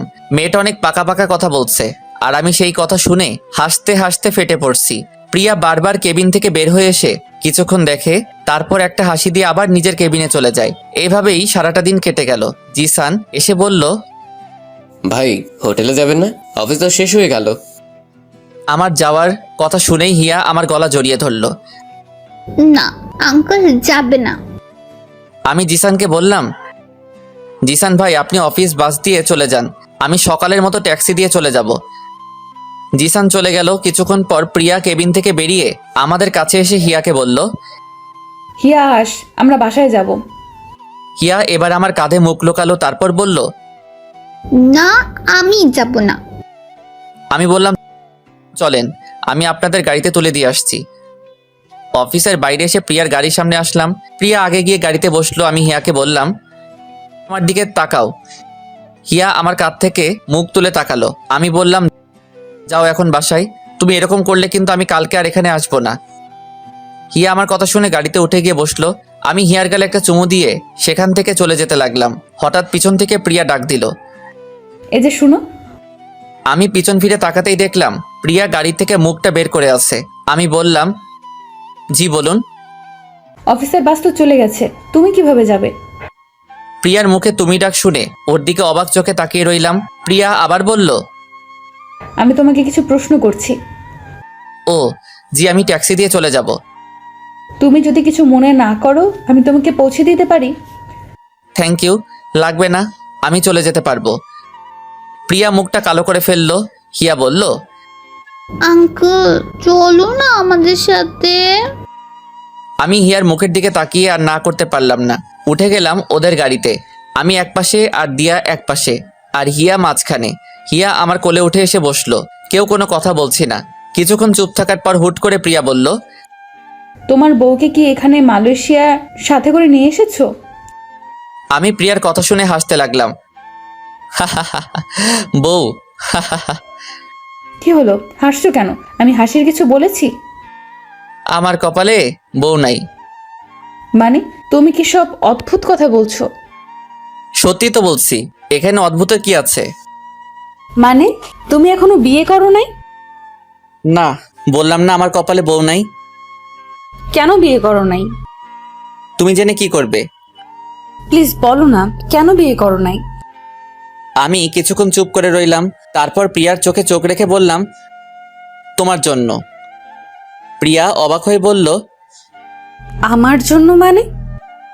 সেদিন রাতে আমি কিছু একটা ভেবে চুপ করে রইলাম। প্রিয়াকে কি এখন এসব বলা ঠিক হবে? প্রিয়া তো সুখেই আছে, ওকে এসব বলে কি ওর কষ্ট বাড়ানো ঠিক হবে? প্রিয়া আমাকে চুপ করে থাকতে দেখে বলল, বলো না সেদিন রাতে কি? কিছু না। প্রিয়া এবার আমার হাত ধরে প্রিয়ার মাথায় নিয়ে গেল। তারপর বলল, ও তো ছোট্ট ফেরেস্তার মতো নিষ্পাপ। আমি জানি তুমি ওর মাথায় হাত রেখে মিথ্যে বলতে পারবে না। আমি এবার কি বলবো কিছু বুঝে উঠতে পারছি না। হিয়ার মাথায় হাত রেখে আমি আবার মিথ্যেও বলতে পারবো না। আমি বললাম, প্রিয়া থাক না এসব এখন, আর জেনে কি করবে? তুমি বলবে কিনা বলো। আমি এবার বলতে শুরু করলাম, আসলে সেদিন রাতে তুমি যখন আমার মুখ থেকে একবার বউ ডাক শুনতে চেয়েছিলে, তখন আমি কেন ঘর থেকে বেরিয়ে গিয়েছিলাম জানো? সেদিন আমি তোমাকে সারপ্রাইজ দেওয়ার জন্য রুম থেকে বেরিয়ে গেছিলাম। সেদিন আমি তোমাকে একবার না, সারা জীবনের জন্য বউ ডাকতে চেয়েছিলাম, তোমাকে আপন করে নিতে চেয়েছিলাম। কিন্তু তোমাকে সারপ্রাইজ দেওয়ার জন্য একটা লাল টকটকে শাড়ি আর অনেক গোলাপ ফুল নিয়ে যখন বাসায় আসলাম, তখন আমি নিজেই সারপ্রাইজড হয়ে যাই। এসে দেখি তুমি রুমে নাই। তারপর যখন তোমার চিঠি আর ডিভোর্স পেপারে সাইন দেখলাম, তখন আমার সারা দুনিয়া অন্ধকার হয়ে এসেছিল। তারপর 5-5টা বছর তোমার অপেক্ষায় আর তোমাকে খুঁজতে খুঁজতে কাটিয়ে দেই।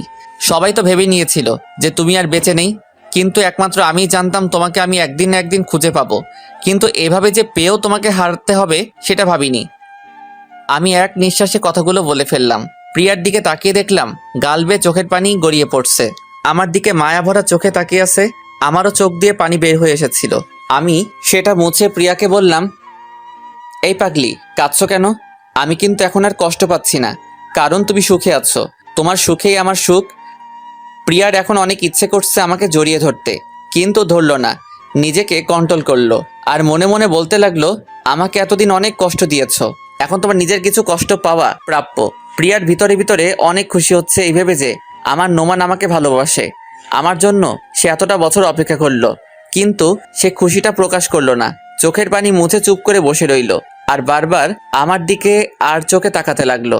আজ আমাকে কেন জানি প্রিয়ার কাছে অন্যরকম লাগছে। হিয়া আমার কোলেই ঘুমিয়ে পড়লো। আমার বুকে মাথা রেখে 2 হাত দিয়ে গলা জড়িয়ে ধরে ঘুমিয়ে আছে। আমি ওকে 2 হাত দিয়ে আঁকড়ে ধরে আছি। আমার হোটেলের কাছে চলে আসলাম। আমি হিয়াকে প্রিয়ার কোলে দিলাম। গাড়ি থেকে নেমে এসে আবার গাড়ির ভিতরে মুখ ঢুকিয়ে হিয়ার গালে চুমু দিবার জন্য মাথা এগিয়ে নিলাম। প্রিয়া কাঁধে মাথা রেখে ঘুমিয়েছিল। আমি যখন হিয়াকে চুমু খাওয়ার জন্য ঠোঁট এগিয়ে নিলাম, প্রিয়া ভাবলো আমি ওকে চুমু খাবো, তাই তার গাল এগিয়ে আনছিল। কিন্তু আমি হিয়ার গালে চুমু খাওয়াতে প্রিয়া লজ্জা পেয়ে আবার গাল পিছিয়ে নিল। আমি গাড়ি থেকে মাথা বের করে পিছন ফিরে চলে আসছিলাম। পিছন থেকে প্রিয়া ডাক দিল। এই যে শোনো, আমি পিছন ফিরে বললাম, জি। কালকে অফিসে একটু তাড়াতাড়ি চলে যেও। জি আচ্ছা। এই বলে আমি হোটেলের ভিতর ঢুকে গেলাম। আমি ভিতরে ঢোকা পর্যন্ত প্রিয়া সেখানেই গাড়ি নিয়ে দাঁড়িয়ে রইল। আমি রুমে ঢুকে সবকিছু গুছিয়ে নিলাম। প্রিয়াকে আমার মনের কথা বলতে পেরে এখন শান্তি লাগছে। পরের দিন সকালে রেডি হচ্ছিলাম, হঠাৎ আমার মোবাইলটা বেজে উঠল। আম্মু ফোন দিয়েছেন। আমি ফোন রিসিভ করার পর আম্মু বললেন, কেমন আছিস রে? ভালো আম্মু, আমি আসছি, এসেই তোমার সাথে কথা বলবো, এখন রাখি। কোথায় আসছিস? আম্মু আমি দেশে ফিরছি। আম্মুকে কিছু বলতে না দিয়ে আমি ফোনটা কেটে দিলাম। হ্যাঁ, আমি আজ ফিরে যাচ্ছি দেশে। সেদিন যখন ভাবছিলাম প্রিয়ার সামনে আর যাব না, সেদিনই আমি দেশে ফেরার জন্য টিকিট বুক করি। তাই সেদিন অফিসে যেতেও দেরি হয়েছিল। আজ এখানকার সময় দুপুর 12টায় আমার ফ্লাইট। আম্মুকে প্রিয়ার কথা বললাম না। প্রিয়া যখন সবার থেকে দূরে চলে এসে ভালো থাকতে চাইছে, তাহলে থাকুক প্রিয়া ওর মতো করে। আমি ওর সুখে পানি ঢালতে চাই না। আমি আজ শেষবারের মতো প্রিয়াকে আর ওর মেয়ে হিয়াকে দেখতে যাচ্ছি। ওর মেয়েটার মায়ায় পড়ে গেছি যে আমি। জিসানকে আমি আরও আগেই বলে দিয়েছি অফিস বাসে করে চলে যেতে। তারপর সবকিছু নিয়ে একটা ট্যাক্সিতে উঠলাম। অফিস থেকে একেবারে এয়ারপোর্টে চলে যাব। আমার ট্যাক্সি আর প্রিয়ার প্রাইভেট কার একসাথে এসে থামলো অফিসের সামনে। আমি ট্যাক্সি থেকে নেমে দাঁড়াতেই দেখলাম প্রিয়া আর হিয়া নামছে গাড়ি থেকে। আজ প্রিয়া একটা কালো শাড়ি পরে এসেছে। আজ অনেক সুন্দর লাগছে প্রিয়াকে। এত সুন্দর কেন এই মেয়েটা? আমি নিজের মাথায় নিজেই থাপ্পড় দিলাম। আমি এসব কি ভাবছি? প্রিয়া এখন অন্য কারো বউ। গাড়ি থেকে নেমেই হিয়া আমাকে দেখতে পেয়ে দৌড়ে এসে আমার কোলে উঠলো। আমি হিয়ার গালে একটা চুমু খেলাম। মেয়েটা যে কেন আমাকে এত মায়ায় ফেলছে, আজকের পর হয়তো আমাকে না দেখতে পেয়ে অনেক মিস করবে, আর আমিও অনেক অনেক মিস করব। প্রিয়া আমার দিকে তাকিয়ে একটা হাসি দিল। আমি হিয়াকে কোলে নিয়ে অফিসে ঢুকে গেলাম। আমার পিছন পিছন প্রিয়াও ঢুকলো। আমি হিয়াকে আমার টেবিলে নিয়ে গিয়ে বসালাম। প্রিয়া আমার দিকে একবার তাকিয়ে ওর কেবিনে ঢুকে গেল। প্রিয়াকে দেখে মনে হচ্ছে আজ সে অনেক হ্যাপি। ভালোই হলো, আজ প্রিয়াকে হাসি মুখে দেখেই সারা জীবনের জন্য ওর জীবন থেকে বিদায় নিতে পারবো। হিয়াকে টেবিলে বসিয়ে আমি হাঁটু গেড়ে নিচে বসলাম। আমি ওর গালে হাত দিলাম। কিছুক্ষণ তাকিয়ে রইলাম। এই মেয়েটাকে আমার এত এত মায়া লাগে কেন? হিয়া, আমি নিজেকে ধরে রাখতে পারলাম না। চোখ দিয়ে সাগরের বাঁধ ভাঙার মতো করে অশ্রু গড়িয়ে পড়ল। আমার বুকটা ফেটে যাচ্ছে, চিৎকার করে কাঁদতে ইচ্ছে করছে। হিয়া আমার গালে হাত দিয়ে বলল, আঙ্কেল, তুমি কান্না করছো কেন? আমি হিয়ার কথায় কোনো উত্তর দিলাম না। ওর গালে একটা চুমু দিয়ে ওকে জড়িয়ে ধরলাম। তারপর বললাম, হিয়া তুমি তোমার আম্মুর কাছে যাও, আমি তোমার জন্য বাইরে থেকে অনেকগুলো চকলেট নিয়ে আসছি। আজ এই মায়াবতীটাকেও মিথ্যে বলতে হলো। এই বলে আমি হিয়াকে ওর আম্মুর কেবিনের সামনে দিয়ে আসলাম। কেবিনের বাইরের গ্লাস দিয়ে আমি আমার মায়াবতীটাকে শেষ একবার দেখলাম। মাথা নিচু করে অফিসের পেপারে কি যেন লিখছে। আমি আর সেখানে দাঁড়ালাম না, চলে যেতে লাগলাম। আমি যে অফিস গেট দিয়ে বেরোতে যাব, তখনই ছোট্ট দুইটা হাত আমার পা জড়িয়ে ধরলো। হিয়া, হ্যাঁ হিয়াই পিছন থেকে আমার পা জড়িয়ে ধরলো। আমি আবার হাঁটু গেড়ে ওর সামনে বসলাম। কি হলো হিয়া? আঙ্কেল, আঙ্কেল, তুমি ফিরে আসবে তো? ইয়া আল্লাহ, তুমি এই পিচিটাকে কেন এত মায়া দিয়ে গড়লে? আমার যে এই পিচিটাকে ছেড়ে যেতে ইচ্ছে করছে না। মেয়েটাকে আমি আবার জড়িয়ে ধরলাম। আমার এখন হাউহাউ করে কান্না করতে মন চাইছে। এই মেয়েটার প্রতি আমার কিসের এত টান? কি আছে এই মেয়ের মধ্যে? আমাকে আবার মেয়েটাকে মিথ্যে বলতে হলো। আমি আসছি মামুনি, এক্ষুনি আসছি। তোমার জন্য অনেকগুলো চকলেট নিয়ে আসছি। তাহলে তুমি কান্না করছো কেন? তোমাকে চকলেট আনতে হবে না আঙ্কেল, আমার চকলেট লাগবে না, তুমি যেও না। বলে আবার আমার গলা জড়িয়ে ধরলো। আমার চোখ দিয়ে অনর্গল বৃষ্টি ঝরেই যাচ্ছে, কিন্তু কোনো আওয়াজ করতে পারছি না। পৃথিবীর সবচেয়ে কষ্টের কান্নাই হলো নীরব কান্না। এই কান্নায় বুক ফাটে ঠিকই, কিন্তু মুখ ফোটে না। এখন সেই পরিস্থিতিতেই আমি আছি। আমি হিয়াকে আমার থেকে ছাড়িয়ে আরও একটা মিথ্যা বললাম। এই যে মামুনি, ওই যে দেখা যাচ্ছে দোকান, সেখান থেকে আমি আসছি। তুমি তোমার আম্মুর কাছে যাও। হিয়া মুখটা কালো করেই চলে গেল। আমি ট্যাক্সিকে বলেছিলাম আমি আসার আগ পর্যন্ত দাঁড়িয়ে থাকতে। ট্যাক্সিটা এখনো দাঁড়িয়ে আছে। আমি ট্যাক্সিতে উঠতে যাব, তখনই জিসান আমাকে ডাক দিল। এই যে নোমান ভাই। জিসান অফিস থেকে দৌড়ে বের হয়ে আমার কাছে আসলো, এসে বলল। কোথায় যাচ্ছেন ভাই? আমি জিসানকে জড়িয়ে ধরলাম। আপনি অনেক ভালো জিসান ভাই, এই কদিনে আমাকে অনেক আপন করে নিয়েছেন। আমি দেশে ফিরে যাচ্ছি ভাই। মানে এই তো কদিন হলো এখানে আসছেন। আমি আর এদেশে থাকতে চাই না ভাই, আসি ভাই, ভালো থাকবেন। এই বলে আমি ট্যাক্সিতে উঠে গেলাম। এদিকে হিয়া আমি চলে যাওয়ার পর ওর আম্মুর কেবিনে যায় নাই। আমি যেখানে বসে কাজ করতো সেখানেই বসে আছে। আধা ঘন্টা হয়ে গেল, আমি এখনো আসছি না। এদিকে প্রিয়া ভাবলো একবার ওদের দেখে আসি। প্রিয়া কেবিন থেকে বের হয়ে এসে দেখে হিয়া একা একা গালে হাত দিয়ে বসে আছে। প্রিয়া এগিয়ে গিয়ে বলল, তোমার আঙ্কেল কই গেছে হিয়া? আমার জন্য চকলেট আনতে গেছে, কিন্তু জানো আম্মু, আঙ্কেল সে কখন গেছে, এখনো আসছে না। আর জানো আম্মু, আঙ্কেল বাইরে যাওয়ার সময় অনেক কান্না করেছে। প্রিয়ার বুক ধুক করে উঠল। নোমান কান্না করলো কেন? তাহলে কি নোমান? প্রিয়া হিয়াকে কোলে নিয়ে জিসানের কাছে গেল। আমাকে সে অনেকবার জিসানের সাথে দেখেছে। জিসান প্রিয়াকে দেখে বসা থেকে উঠে দাঁড়ালো। ম্যাডাম কিছু বলবেন? নোমান কোথায় গেছে? নোমান ভাই তো আজ দেশে চলে যাচ্ছেন। কি? এই বলে প্রিয়া হিয়াকে নিয়ে বেরিয়ে যেতে লাগলো। জিসান কিছুই বুঝতে পারলো না। নোমান দেশে চলে যাচ্ছে শুনে তার ম্যাডাম কেন এরকম রিয়াক্ট করলো। প্রিয়া নিজের গাড়িতে উঠেই ড্রাইভারকে বলল। তাড়াতাড়ি এয়ারপোর্টে চলেন। প্রিয়াকে কান্না করতে দেখে হিয়া জিজ্ঞেস করলো, আম্মু, তুমি কান্না করছো কেন?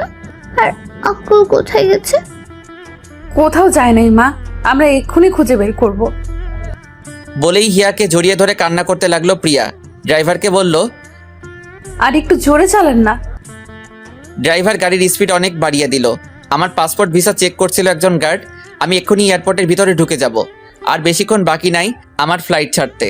গার্ড আমার সবকিছু চেক করে বলল আমার সবকিছুই ঠিক আছে, আমি এখন ভিতরে যেতে পারি। আমি যেই ভিতরে যাওয়ার জন্য পা বাড়ালাম, হঠাৎ পিছন থেকে কে যেন আমাকে জড়িয়ে ধরলো। আমি পিছন ফিরে তাকাতেই দেখলাম প্রিয়া। প্রিয়া তুমি এখানে? একাই চলে যাচ্ছ? তোমার বউকে আর তোমার মেয়েকে নিয়ে যাবে না সাথে করে? আমার মেয়ে মানে? হিয়া তোমার মেয়ে। সেদিন তুমি যখন আমাকে পিলটা দিয়েছিলে সেটা আমি খাই নাই, ফেলে দিয়েছিলাম। প্রিয়ার কথা শুনে খুশিতে আমার কান্না চলে আসলো। আমি প্রিয়ার দুই গালে হাত দিয়ে চোখের পানি ফেলতে ফেলতে বললাম, হিয়া আমার মেয়ে, আমার মেয়ে। তারপর বললাম, শুনলাম তোমার নাকি বিয়ে হয়েছে তোমার কোম্পানি মালিকের সাথে। না, এটা ভুল, সবাই সত্যিটা জানে না। তারপর আমি প্রিয়াকে জড়িয়ে ধরলাম। প্রিয়াও কান্না করছে। তারপর আমার থেকে নিজেকে ছাড়িয়ে বলল, এই এই ছাড়ো ছাড়ো, কি করছো? সবাই দেখছে। আমার বউকে আমি জড়িয়ে ধরেছি, তাতে কার কি? তাই বলে মানুষকে ফ্রিতে সিনেমা দেখাবে? ওলে বাবালে, আমার পিচিটা দেখে অনেক পাকনা হয়ে গেছে। এই ছাড়ো, আমি কি এখন আর পিচ্চি রয়ে গেছি নাকি? আমি তো এখন অনেক বড় হয়ে গেছি। তুই যতই বড় হও না কেন, আমার কাছে সে আগের পিচি রয়ে থাকবে, আমার পিচ্চি বউ। এখন আসছে প্রেম দেখাতে। তখন তো আমাকে কত কষ্ট দিয়েছিলে। হ্যাঁ দিয়েছিলাম, তাই তো তোমার চেয়ে দ্বিগুণ কষ্ট আমি এই 5টা বছরে পেলাম। আর আমি কি কম কষ্ট পাইছি এই 5 বছরে?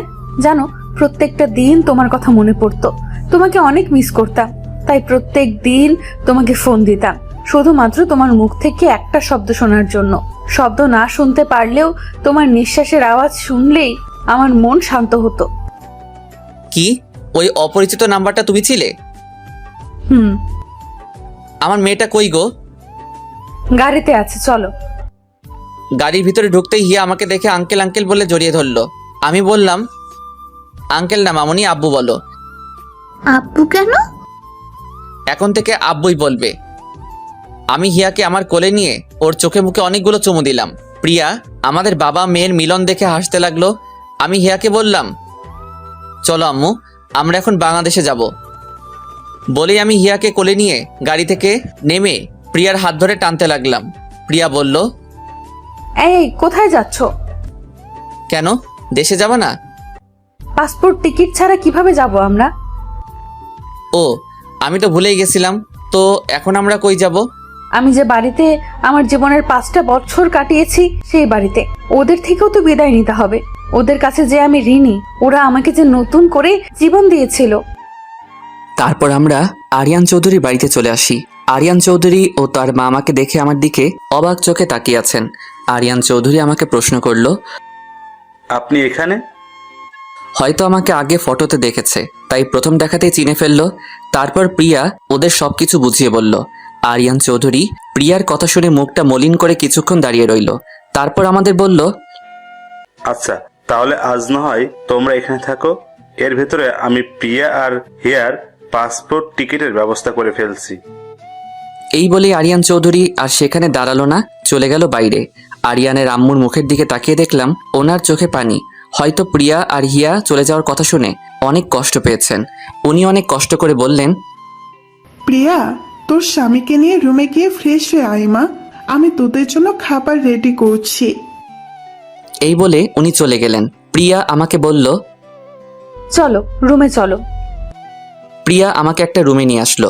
জিনিসপত্র দেখে মনে হচ্ছে এটা প্রিয়ারই রুম ছিল এতদিন। প্রিয়া নিজের আলমারি থেকে একটা টাওয়েল বের করে আমার হাতে দিল, বলল, যাও ওইদিকে ওয়াশরুম, গোসল করে ফ্রেশ হয়ে আসো। আচ্ছা প্রিয়া, একটা কথা বলি। প্রিয়া মুখে একটা রাগী লোক নিয়ে আমাকে বলল, এইভাবে জিজ্ঞেস করছো যেন অন্য কারো বউয়ের সাথে কথা বলছো। তোমার যা মন চায় তাই বলো, জিজ্ঞেস করার কি আছে? আরিয়ান চৌধুরীর আম্মুকে দেখলাম তুমি চলে যাচ্ছ, সেই কথা শুনে চোখ দিয়ে পানি বের হয়ে আসছে। প্রিয়া একটা দীর্ঘ নিঃশ্বাস ছেড়ে বলল, ওনাদের মতো কোনো মানুষ হয় না। যখন আমি তোমাকে ছেড়ে চলে আসি তারপর থেকে আমি অনেক ভেঙে পড়ি। প্রত্যেকটা দিন তোমার জন্য কান্না করতাম, ঠিক মতো খাওয়া দাওয়া করতাম না। তারপর উনি আমাকে নতুন করে বাঁচতে শিখিয়েছিলেন। আমাকে প্রত্যেকটা দিন নিজের হাতে খাইয়ে দিতেন। আমাকে যেভাবে উনি আদর করতেন সেভাবে হয়তো উনি নিজের মেয়েকেই করেন না। আমি আমার এ মাকে ফেলে আসলে কি হবে? এখানে এসে আরেক মাকে পেলাম। বলেই প্রিয়া কান্না করতে লাগলো। আমি প্রিয়ার মাথা আমার বুকে ঠেকিয়ে সান্ত্বনা দিতে লাগলাম। হঠাৎ হিয়া রুমে এসে আমাদের দেখে বলল, তোমরা কি করছো? আমি প্রিয়াকে ছেড়ে হিয়াকে কোলে নিলাম। বললাম, তোমার আম্মুকে আদর করছিলাম মামুনি। না, তুমি আম্মুকে আদর করবে না। কেন? তুমি শুধু আমাকে আদর করবে, আর কাউকে না। প্রিয়া বলল, দেখেছো তোমার মেয়ে কি হিংসুক? এখন থেকেই আমাকে তোমার থেকে কত দূরে ঠেলে দিচ্ছে। আমি প্রিয়ার কথা শুনে হাসতে লাগলাম। এইভাবে প্রিয়া আর হিয়ার সাথে খুনসুটিতে কেটে গেল সারাটা দিন। রাতে খাবার খেয়ে রুমে আসলাম ঘুমাতে। এখানে প্রিয়ার আজকে লাস্ট রাত, কালকে আমরা চলে যাব দেশে। হিয়া অনেক আগেই ঘুমিয়ে গেছে। এই তুমি আমার দিকে এইভাবে আগাচ্ছ কেন? আমার পিচ্চি বউটাকে একটু আদর করব। এই না না, সরো, আমি কিন্তু চিল্লাবো। চিল্লাও, কেউ আসবে না।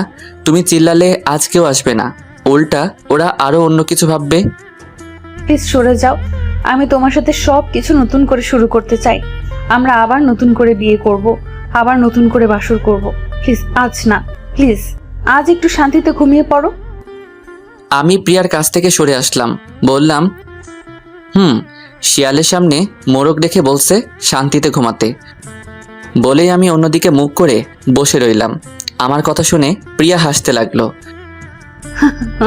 তুমি এত দুষ্টু কেন? বলেই প্রিয়া আমার কাঁধে হাত রেখে পেছন থেকে আমাকে 2 হাত দিয়ে জড়িয়ে ধরলো। আচ্ছা, একটা কাজ করতে পারো। কি? আমাকে একটা কিস করতে পারো, কিন্তু কিস করার পর অন্য কিছু করার ধান্দা করো না কিন্তু। লাগবে না আমার কিস। তোমার না লাগলেও আমার লাগবে। বলেই আমাকে ধাক্কা দিয়ে বিছানাতে ফেলে আমার উপর উঠে এসে আমার ঠোঁটে ঠোঁট মিশিয়ে দিল। অনেকক্ষণ পর আমার ঠোঁট ছাড়লো। আমি অনেক জোরে জোরে শ্বাস নিতে লাগলাম। প্রিয়াও আমার মতো হাঁপাতে লাগলো। আমি বললাম, ও মাই গড, আরেকটু হলে তো আমি মরেই যেতাম। রাক্ষসী একটা, আমার ঠোঁট কি খাবার জিনিস নাকি যে এভাবে চুমু খেতে হবে? ইস, আবার ঠোঁটে কামড় দিছে, রাক্ষসী একটা। কি বললে? আমি রাক্ষসী? আর দেখি কোথায় লেগেছে। বলেই আমার ঠোঁটে হাত দিল, বলল, কই, কিছু হয় নাই তো। হয় নাই মানে? এই যে রক্ত বের হচ্ছে, দেখতে পাচ্ছ না? প্রিয়া এবার আরো জোরে জোরে হাসছে। এই পিচ্চি শয়তান্নি, আমার রক্ত বের হচ্ছে আর তুমি হাসছো? আরে পাগল, এগুলো রক্ত না, আমার লিপস্টিক। তুমি আমাকে লিপস্টিক খাওয়াইছো, এখন যদি আমার পেট খারাপ করে? কিছু হবে না, এখন থেকে লিপস্টিক খেয়ে অভ্যাস করো, ভবিষ্যতে আরো অনেক খেতে হবে। এবার ঘুমাও। দাঁড়াও, আম্মুকে একটা ফোন দিয়ে নেই। আর তুমি একটা কথাও বইলো না, চুপ করে থাকো। আমি ওদের সারপ্রাইজ দিতে চাই। ফোন দেওয়ার সাথে সাথেই আম্মু রিসিভ করলেন। কি রে, তুই কখন আসবি? আমি সেই কখন থেকে তোর অপেক্ষা করে বসে আছি। আম্মু, আমি আজ আসবো না, কাল আসছি। কি হয়েছে রে, আজ আসবি না কেন? আম্মু, কাল এসে সব বলছি। আর শোনো, চাচা চাচিকে ফোন দিয়ে কালকে আমাদের বাসায় আসতে বলো। আচ্ছা। এখন রাখছি। প্রিয়া বলল, আমার কথা বললে না কেন? কালকে ওদের সবাইকে সারপ্রাইজ দিব। তোমাকে হঠাৎ দেখে সবাই চমকে উঠবে আমি জানি। আচ্ছা, এখন ঘুমিয়ে পড়ো। হুম। আমি আমার বালিশে মাথা রাখতেই প্রিয়া আমার বুকে শুয়ে পড়ল। কি হলো, তুমি তোমার বালিশে ঘুমাও। প্রিয়া নিজের বালিশটা হাতে নিয়ে নিচে ফেলে দিল, তারপর বলল, আমার বালিশ নাই। আমার বুকে আবার মাথা রাখলো। আমি প্রিয়ার কাণ্ড দেখে হাসতে লাগলাম। পাগলি একটা। তোমার পাগলি। প্রিয়া কিছুক্ষণ চুপ করে থাকার পর আবার বলল, জানো আজ কতদিন পর শান্তিতে ঘুমাতে পারবো। পাগলি ঘুমাও। বলেই আমি প্রিয়াকে 2 হাত দিয়ে শক্ত করে বুকে মিশিয়ে নিলাম। পরের দিন সকালে সবার থেকে বিদায় নিয়ে চলে আসলাম এয়ারপোর্টে। আরিয়ান চৌধুরীর বাড়ি থেকে আসার সময় আরিয়ানের মা আর প্রিয়া অনেক কান্না করছে। বিমানে বসে আছি, হিয়া আমার কোলে ঘুমিয়ে, আর প্রিয়া আমার কাঁধে মাথা রেখে ঘুমিয়ে আছে। বিমান বাংলাদেশ এসে ল্যান্ড করলো। আমি প্রিয়াকে ডাকলাম, এই প্রিয়া, প্রিয়া উঠো, আমরা চলে এসেছি দেশে। প্রিয়া চোখ মুছতে মুছতে আমার দিকে তাকিয়ে অপরাধীর ভঙ্গিতে বলল, সরি, তুমি হয়তো সারা রাস্তা একা একা বোর হয়েছো। আমার যে কখন ঘুম লেগে গিয়েছিল বুঝতেই পারিনি। এয়ারপোর্ট থেকে বের হতেই প্রিয়া জোরে একটা নিঃশ্বাস নিল। প্রিয়া বলল, কতদিন পর আমার দেশের সেই চিরচেনা গন্ধটা পেলাম, মনটাই ফ্রেশ হয়ে গেল। এখন চলো। প্রিয়া আর হিয়াকে নিয়ে একটা ট্যাক্সিতে উঠলাম। হিয়ার এখনো ঘুম ভাঙে নাই, এখনো আমার কোলেই ঘুমিয়ে আছে। আমাদের বাড়ির পাশে আসতেই আমি প্রিয়ার হাতে একটা বোরকা ধরিয়ে দিয়ে বললাম, এটা পরে নাও। বোরকা কেন? পরো না, এত প্রশ্ন করছো কেন? প্রিয়া আর কিছু না বলে বোরকা পরে নিল। প্রিয়ার চোখ দুইটা ছাড়া এখন আর কিচ্ছু দেখা যাচ্ছে না। হিয়াও জেগে উঠেছে। আমি হিয়াকে কোলে নিয়ে আমাদের ঘরের বেল বাজালাম। আম্মু এসে দরজা খুললেন। নোমান বাবা, তুই? বোরকা পরা প্রিয়াকে আর আমার কোলে হিয়াকে দেখে আটকে গেলেন। আবার বললেন, কি রে, ওরা কে? বলছি, আগে ঘরে তো ঢুকতে দাও। আমি ভিতরে ঢুকে দেখলাম আব্বু, চাচা, চাচি, অবন্তী, শিহাব সবাই ড্রয়িং রুমে বসে আছেন।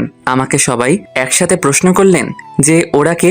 আমি প্রিয়াকে দেখিয়ে বললাম, ও আমার বউ। সবাই অবাক হওয়ার চেয়ে খুশি হলেন। আব্বু বললেন, নোমান, তুই শেষ পর্যন্ত বিয়ে করলি, এবার আমি শান্তি পেলাম।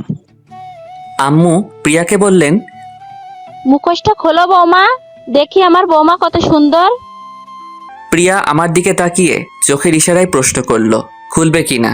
আমি মাথা নাড়িয়ে হ্যাঁ বললাম। প্রিয়া পিছনে হাত দিয়ে ফিতাটা খুললো।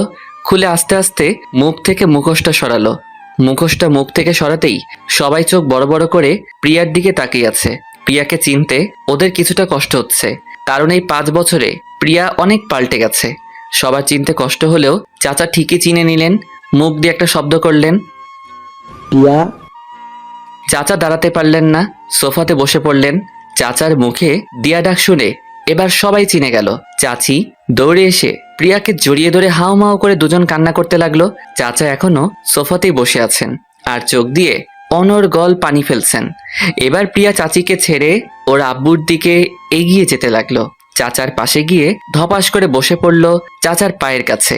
চাচা প্রিয়ার থেকে মুখ ফিরিয়ে বসে আছেন। প্রিয়া এবার চাচার পা জড়িয়ে হাউমাউ করে কান্না করতে লাগলো আর বলতে লাগলো, আমাকে মাফ করে দাও বাবা, আমাকে তুমি মাফ করে দাও। চাচার পায়ে মাথা ঠেকিয়ে কান্না করছে। প্রিয়ার কান্না দেখে আমিও নিজেকে ধরে রাখতে পারলাম না। চোখ দিয়ে কয়েক ফোঁটা পানি গড়িয়ে পড়ল। আশেপাশে সবাই প্রিয়ার কান্না দেখে সবাই কান্না করছে। এবার চাচা আর নিজেকে ধরে রাখতে পারলেন না। প্রিয়াকে নিজের পা থেকে তুলে জড়িয়ে ধরে হাউমাউ করে কান্না করতে লাগলেন। কিছুক্ষণ কান্না করার পর প্রিয়াকে ছেড়ে ওর কপালে একটা চুমু খেলেন।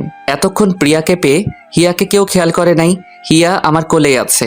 আম্মু বললেন, পিসি মিষ্টি মেয়েটা কে রে? আম্মু, ও আমাদের মেয়ে। আম্মু খুশিতে কান্না করে দিলেন। কি বললি? ও আমাদের দিদি ভাই। আম্মু। আম্মু হিয়াকে আমার কোল থেকে নিতে চাইলেন, কিন্তু হিয়া গেল না। আমি হিয়াকে বললাম, যাও মামনি, উনি তোমার দাদু। আমার কথা শুনে এবার হিয়া আম্মুর কোলে গেল। আম্মু হিয়ার চোখে মুখে অনেকগুলো চুমু খেলেন। হিয়াকে নিয়ে সবাই কাড়াকাড়ি করতে লাগলো। একজনের কোল থেকে আরেকজন নিচ্ছে।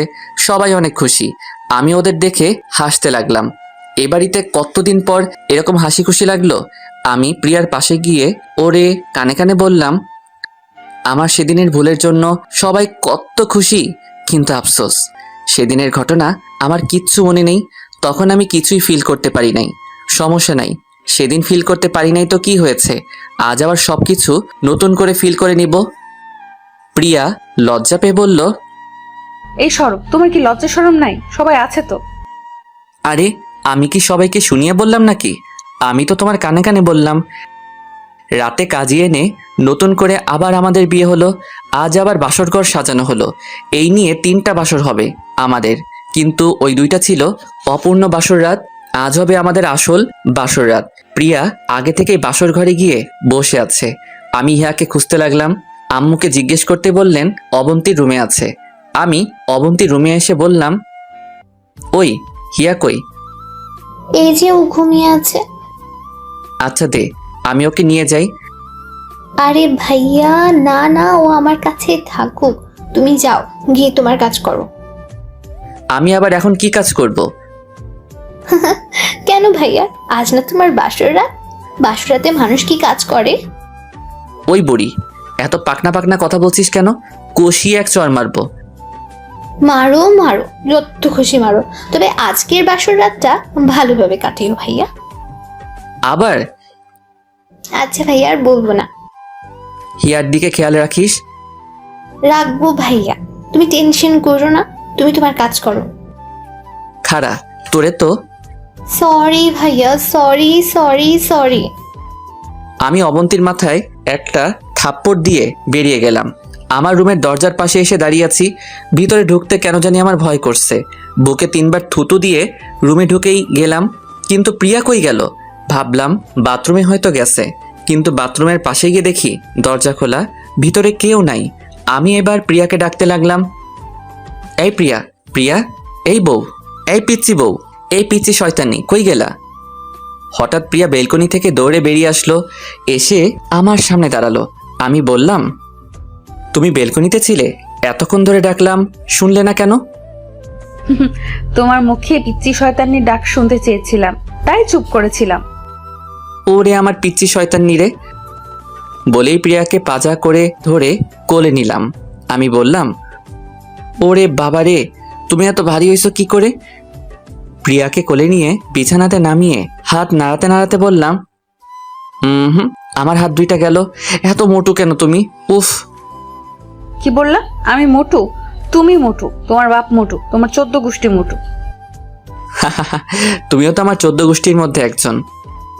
থুর, সরো এখান থেকে, তোমার সাথে আমার কথা নাই।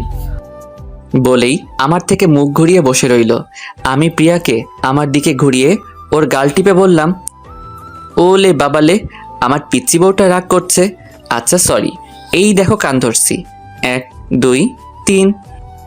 প্রিয়া এবার হাসতে লাগলো। হইছে হইছে, আর কান ধরতে হবে না, ওঠো। আমি উঠে গিয়ে প্রিয়ার পাশে বসলাম। বললাম, আচ্ছা প্রিয়া, সেদিন রাতে আমাদের মধ্যে কি কি হয়েছিল গো? আমার তো কিছুই মনে নাই, শুধু এটাই মনে আছে যখন আমি তোমার। প্রিয়া আমার মুখে হাত দিল। চুপ করো, তোমার মুখে কিচ্ছু আটকায় না। না, আটকায় না। তোমার সামনে আমার কোনো কথাই আটকায় না। আমার একটা তোমার মতো কিউট বাবু লাগবে। লজ্জায় লাল হয়ে বলল। আমি মজা করে বললাম, তো আমি কি করতে পারি? প্রিয়া এবার রেগে গিয়ে বলল, কি করবে মানে? তুমি জানো না কি করবে? না, আমি তো জানি না কি করব, তুমি বলে দাও কি করতে হবে। যাও খবিস কোথাকার, আমি বলতে পারবো না। তাহলে আমিও কিছু করতে পারবো না। তোমাকে কিছু করতে হবে না, আমিই করছি। বলেই আমাকে ধাক্কা দিয়ে বিছানাতে ফেলে দিল। আমি বললাম, দাঁড়াও দাঁড়াও, তোমার কিছু বলতে দিল না, ঠোঁটে ঠোঁট মিশিয়ে দিল। আমি ওকে ছাড়িয়ে বললাম, শিট, আজকেও লিপস্টিক খাইয়ে ছাড়লে। আমি এক হাত দিয়ে আমার ঠোঁট আর এক হাত দিয়ে আমার টি শার্টের মাথা দিয়ে দিয়ার ঠোঁট মুছেছি। এবার প্রিয়াকে আমি ধাক্কা দিয়ে বিছানাতে ফেললাম। ওর ঠোঁটে আবার আমার ঠোঁট মিশিয়ে দিলাম। এভাবে চোখে গলায় ঘাড়ে চুমুতে চুমুতে ভরিয়ে দিলাম। আজ আমার প্রতিটা স্পর্শে প্রিয়া কেঁপে কেঁপে উঠছে।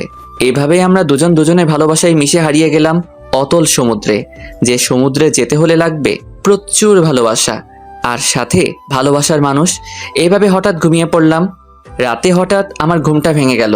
পাশে হাত দিয়ে দেখি প্রিয়া নাই। মেয়েটা গেল কই? আমি একটা 3/4 পরে টি শার্টটা খুঁজতে লাগলাম। পাশে টি শার্ট না পেয়ে খালি গায়ে বেলকনির দিকে যেতে লাগলাম। বেলকনিতে আসতেই দেখলাম পাগলিটা আনমনে দাঁড়িয়ে আছে, বাতাসে চুল উঠছে। গায়ে আমার টি শার্টটা, হয়তো হাতের কাছে কিছু না পেয়ে আমার টি শার্ট পরে এসেছে। আমি পিছন থেকে গিয়ে প্রিয়াকে জড়িয়ে ধরলাম। হুট করে কারো হাতের ছোঁয়া পেয়ে প্রিয়া ধরফড়িয়ে উঠল। আমি বললাম, আরে এভাবে লাফ দিলে কেন? বলে আমি ওর চুলে নাক ডুবিয়ে দিলাম। মাতাল করা সেই গন্ধ ওর চুলে। প্রিয়া বলল, ও তুমি হুট করে এভাবে জড়িয়ে ধরলে তো ভয় পাবোই। এত রাতে আমার পিচ্চি শয়তান্নিটা এখানে কেন? আমি পেছন থেকে প্রিয়ার গালে চুমু খেতে লাগলাম। আজ আমার জীবনের সবচেয়ে সুখের রাত। এই রাত আমি ঘুমিয়ে কাটাতে চাই না। তাহলে আমাকে ডাকলে না কেন? তুমি অনেক সুন্দর করে ঘুমাচ্ছিলে, তাই ডাকতে ইচ্ছে করে নাই। চলো তাহলে সুখের রাত সুখে ভরিয়ে দেই। আবারও হারিয়ে গেলাম সুখের রাজ্যে। 5-5টি বছর যেভাবে কষ্টে কাটাইছি, আজকে সেই সব কষ্ট সব ভুলে গেছি, হারিয়ে গেছি অজানার পথে।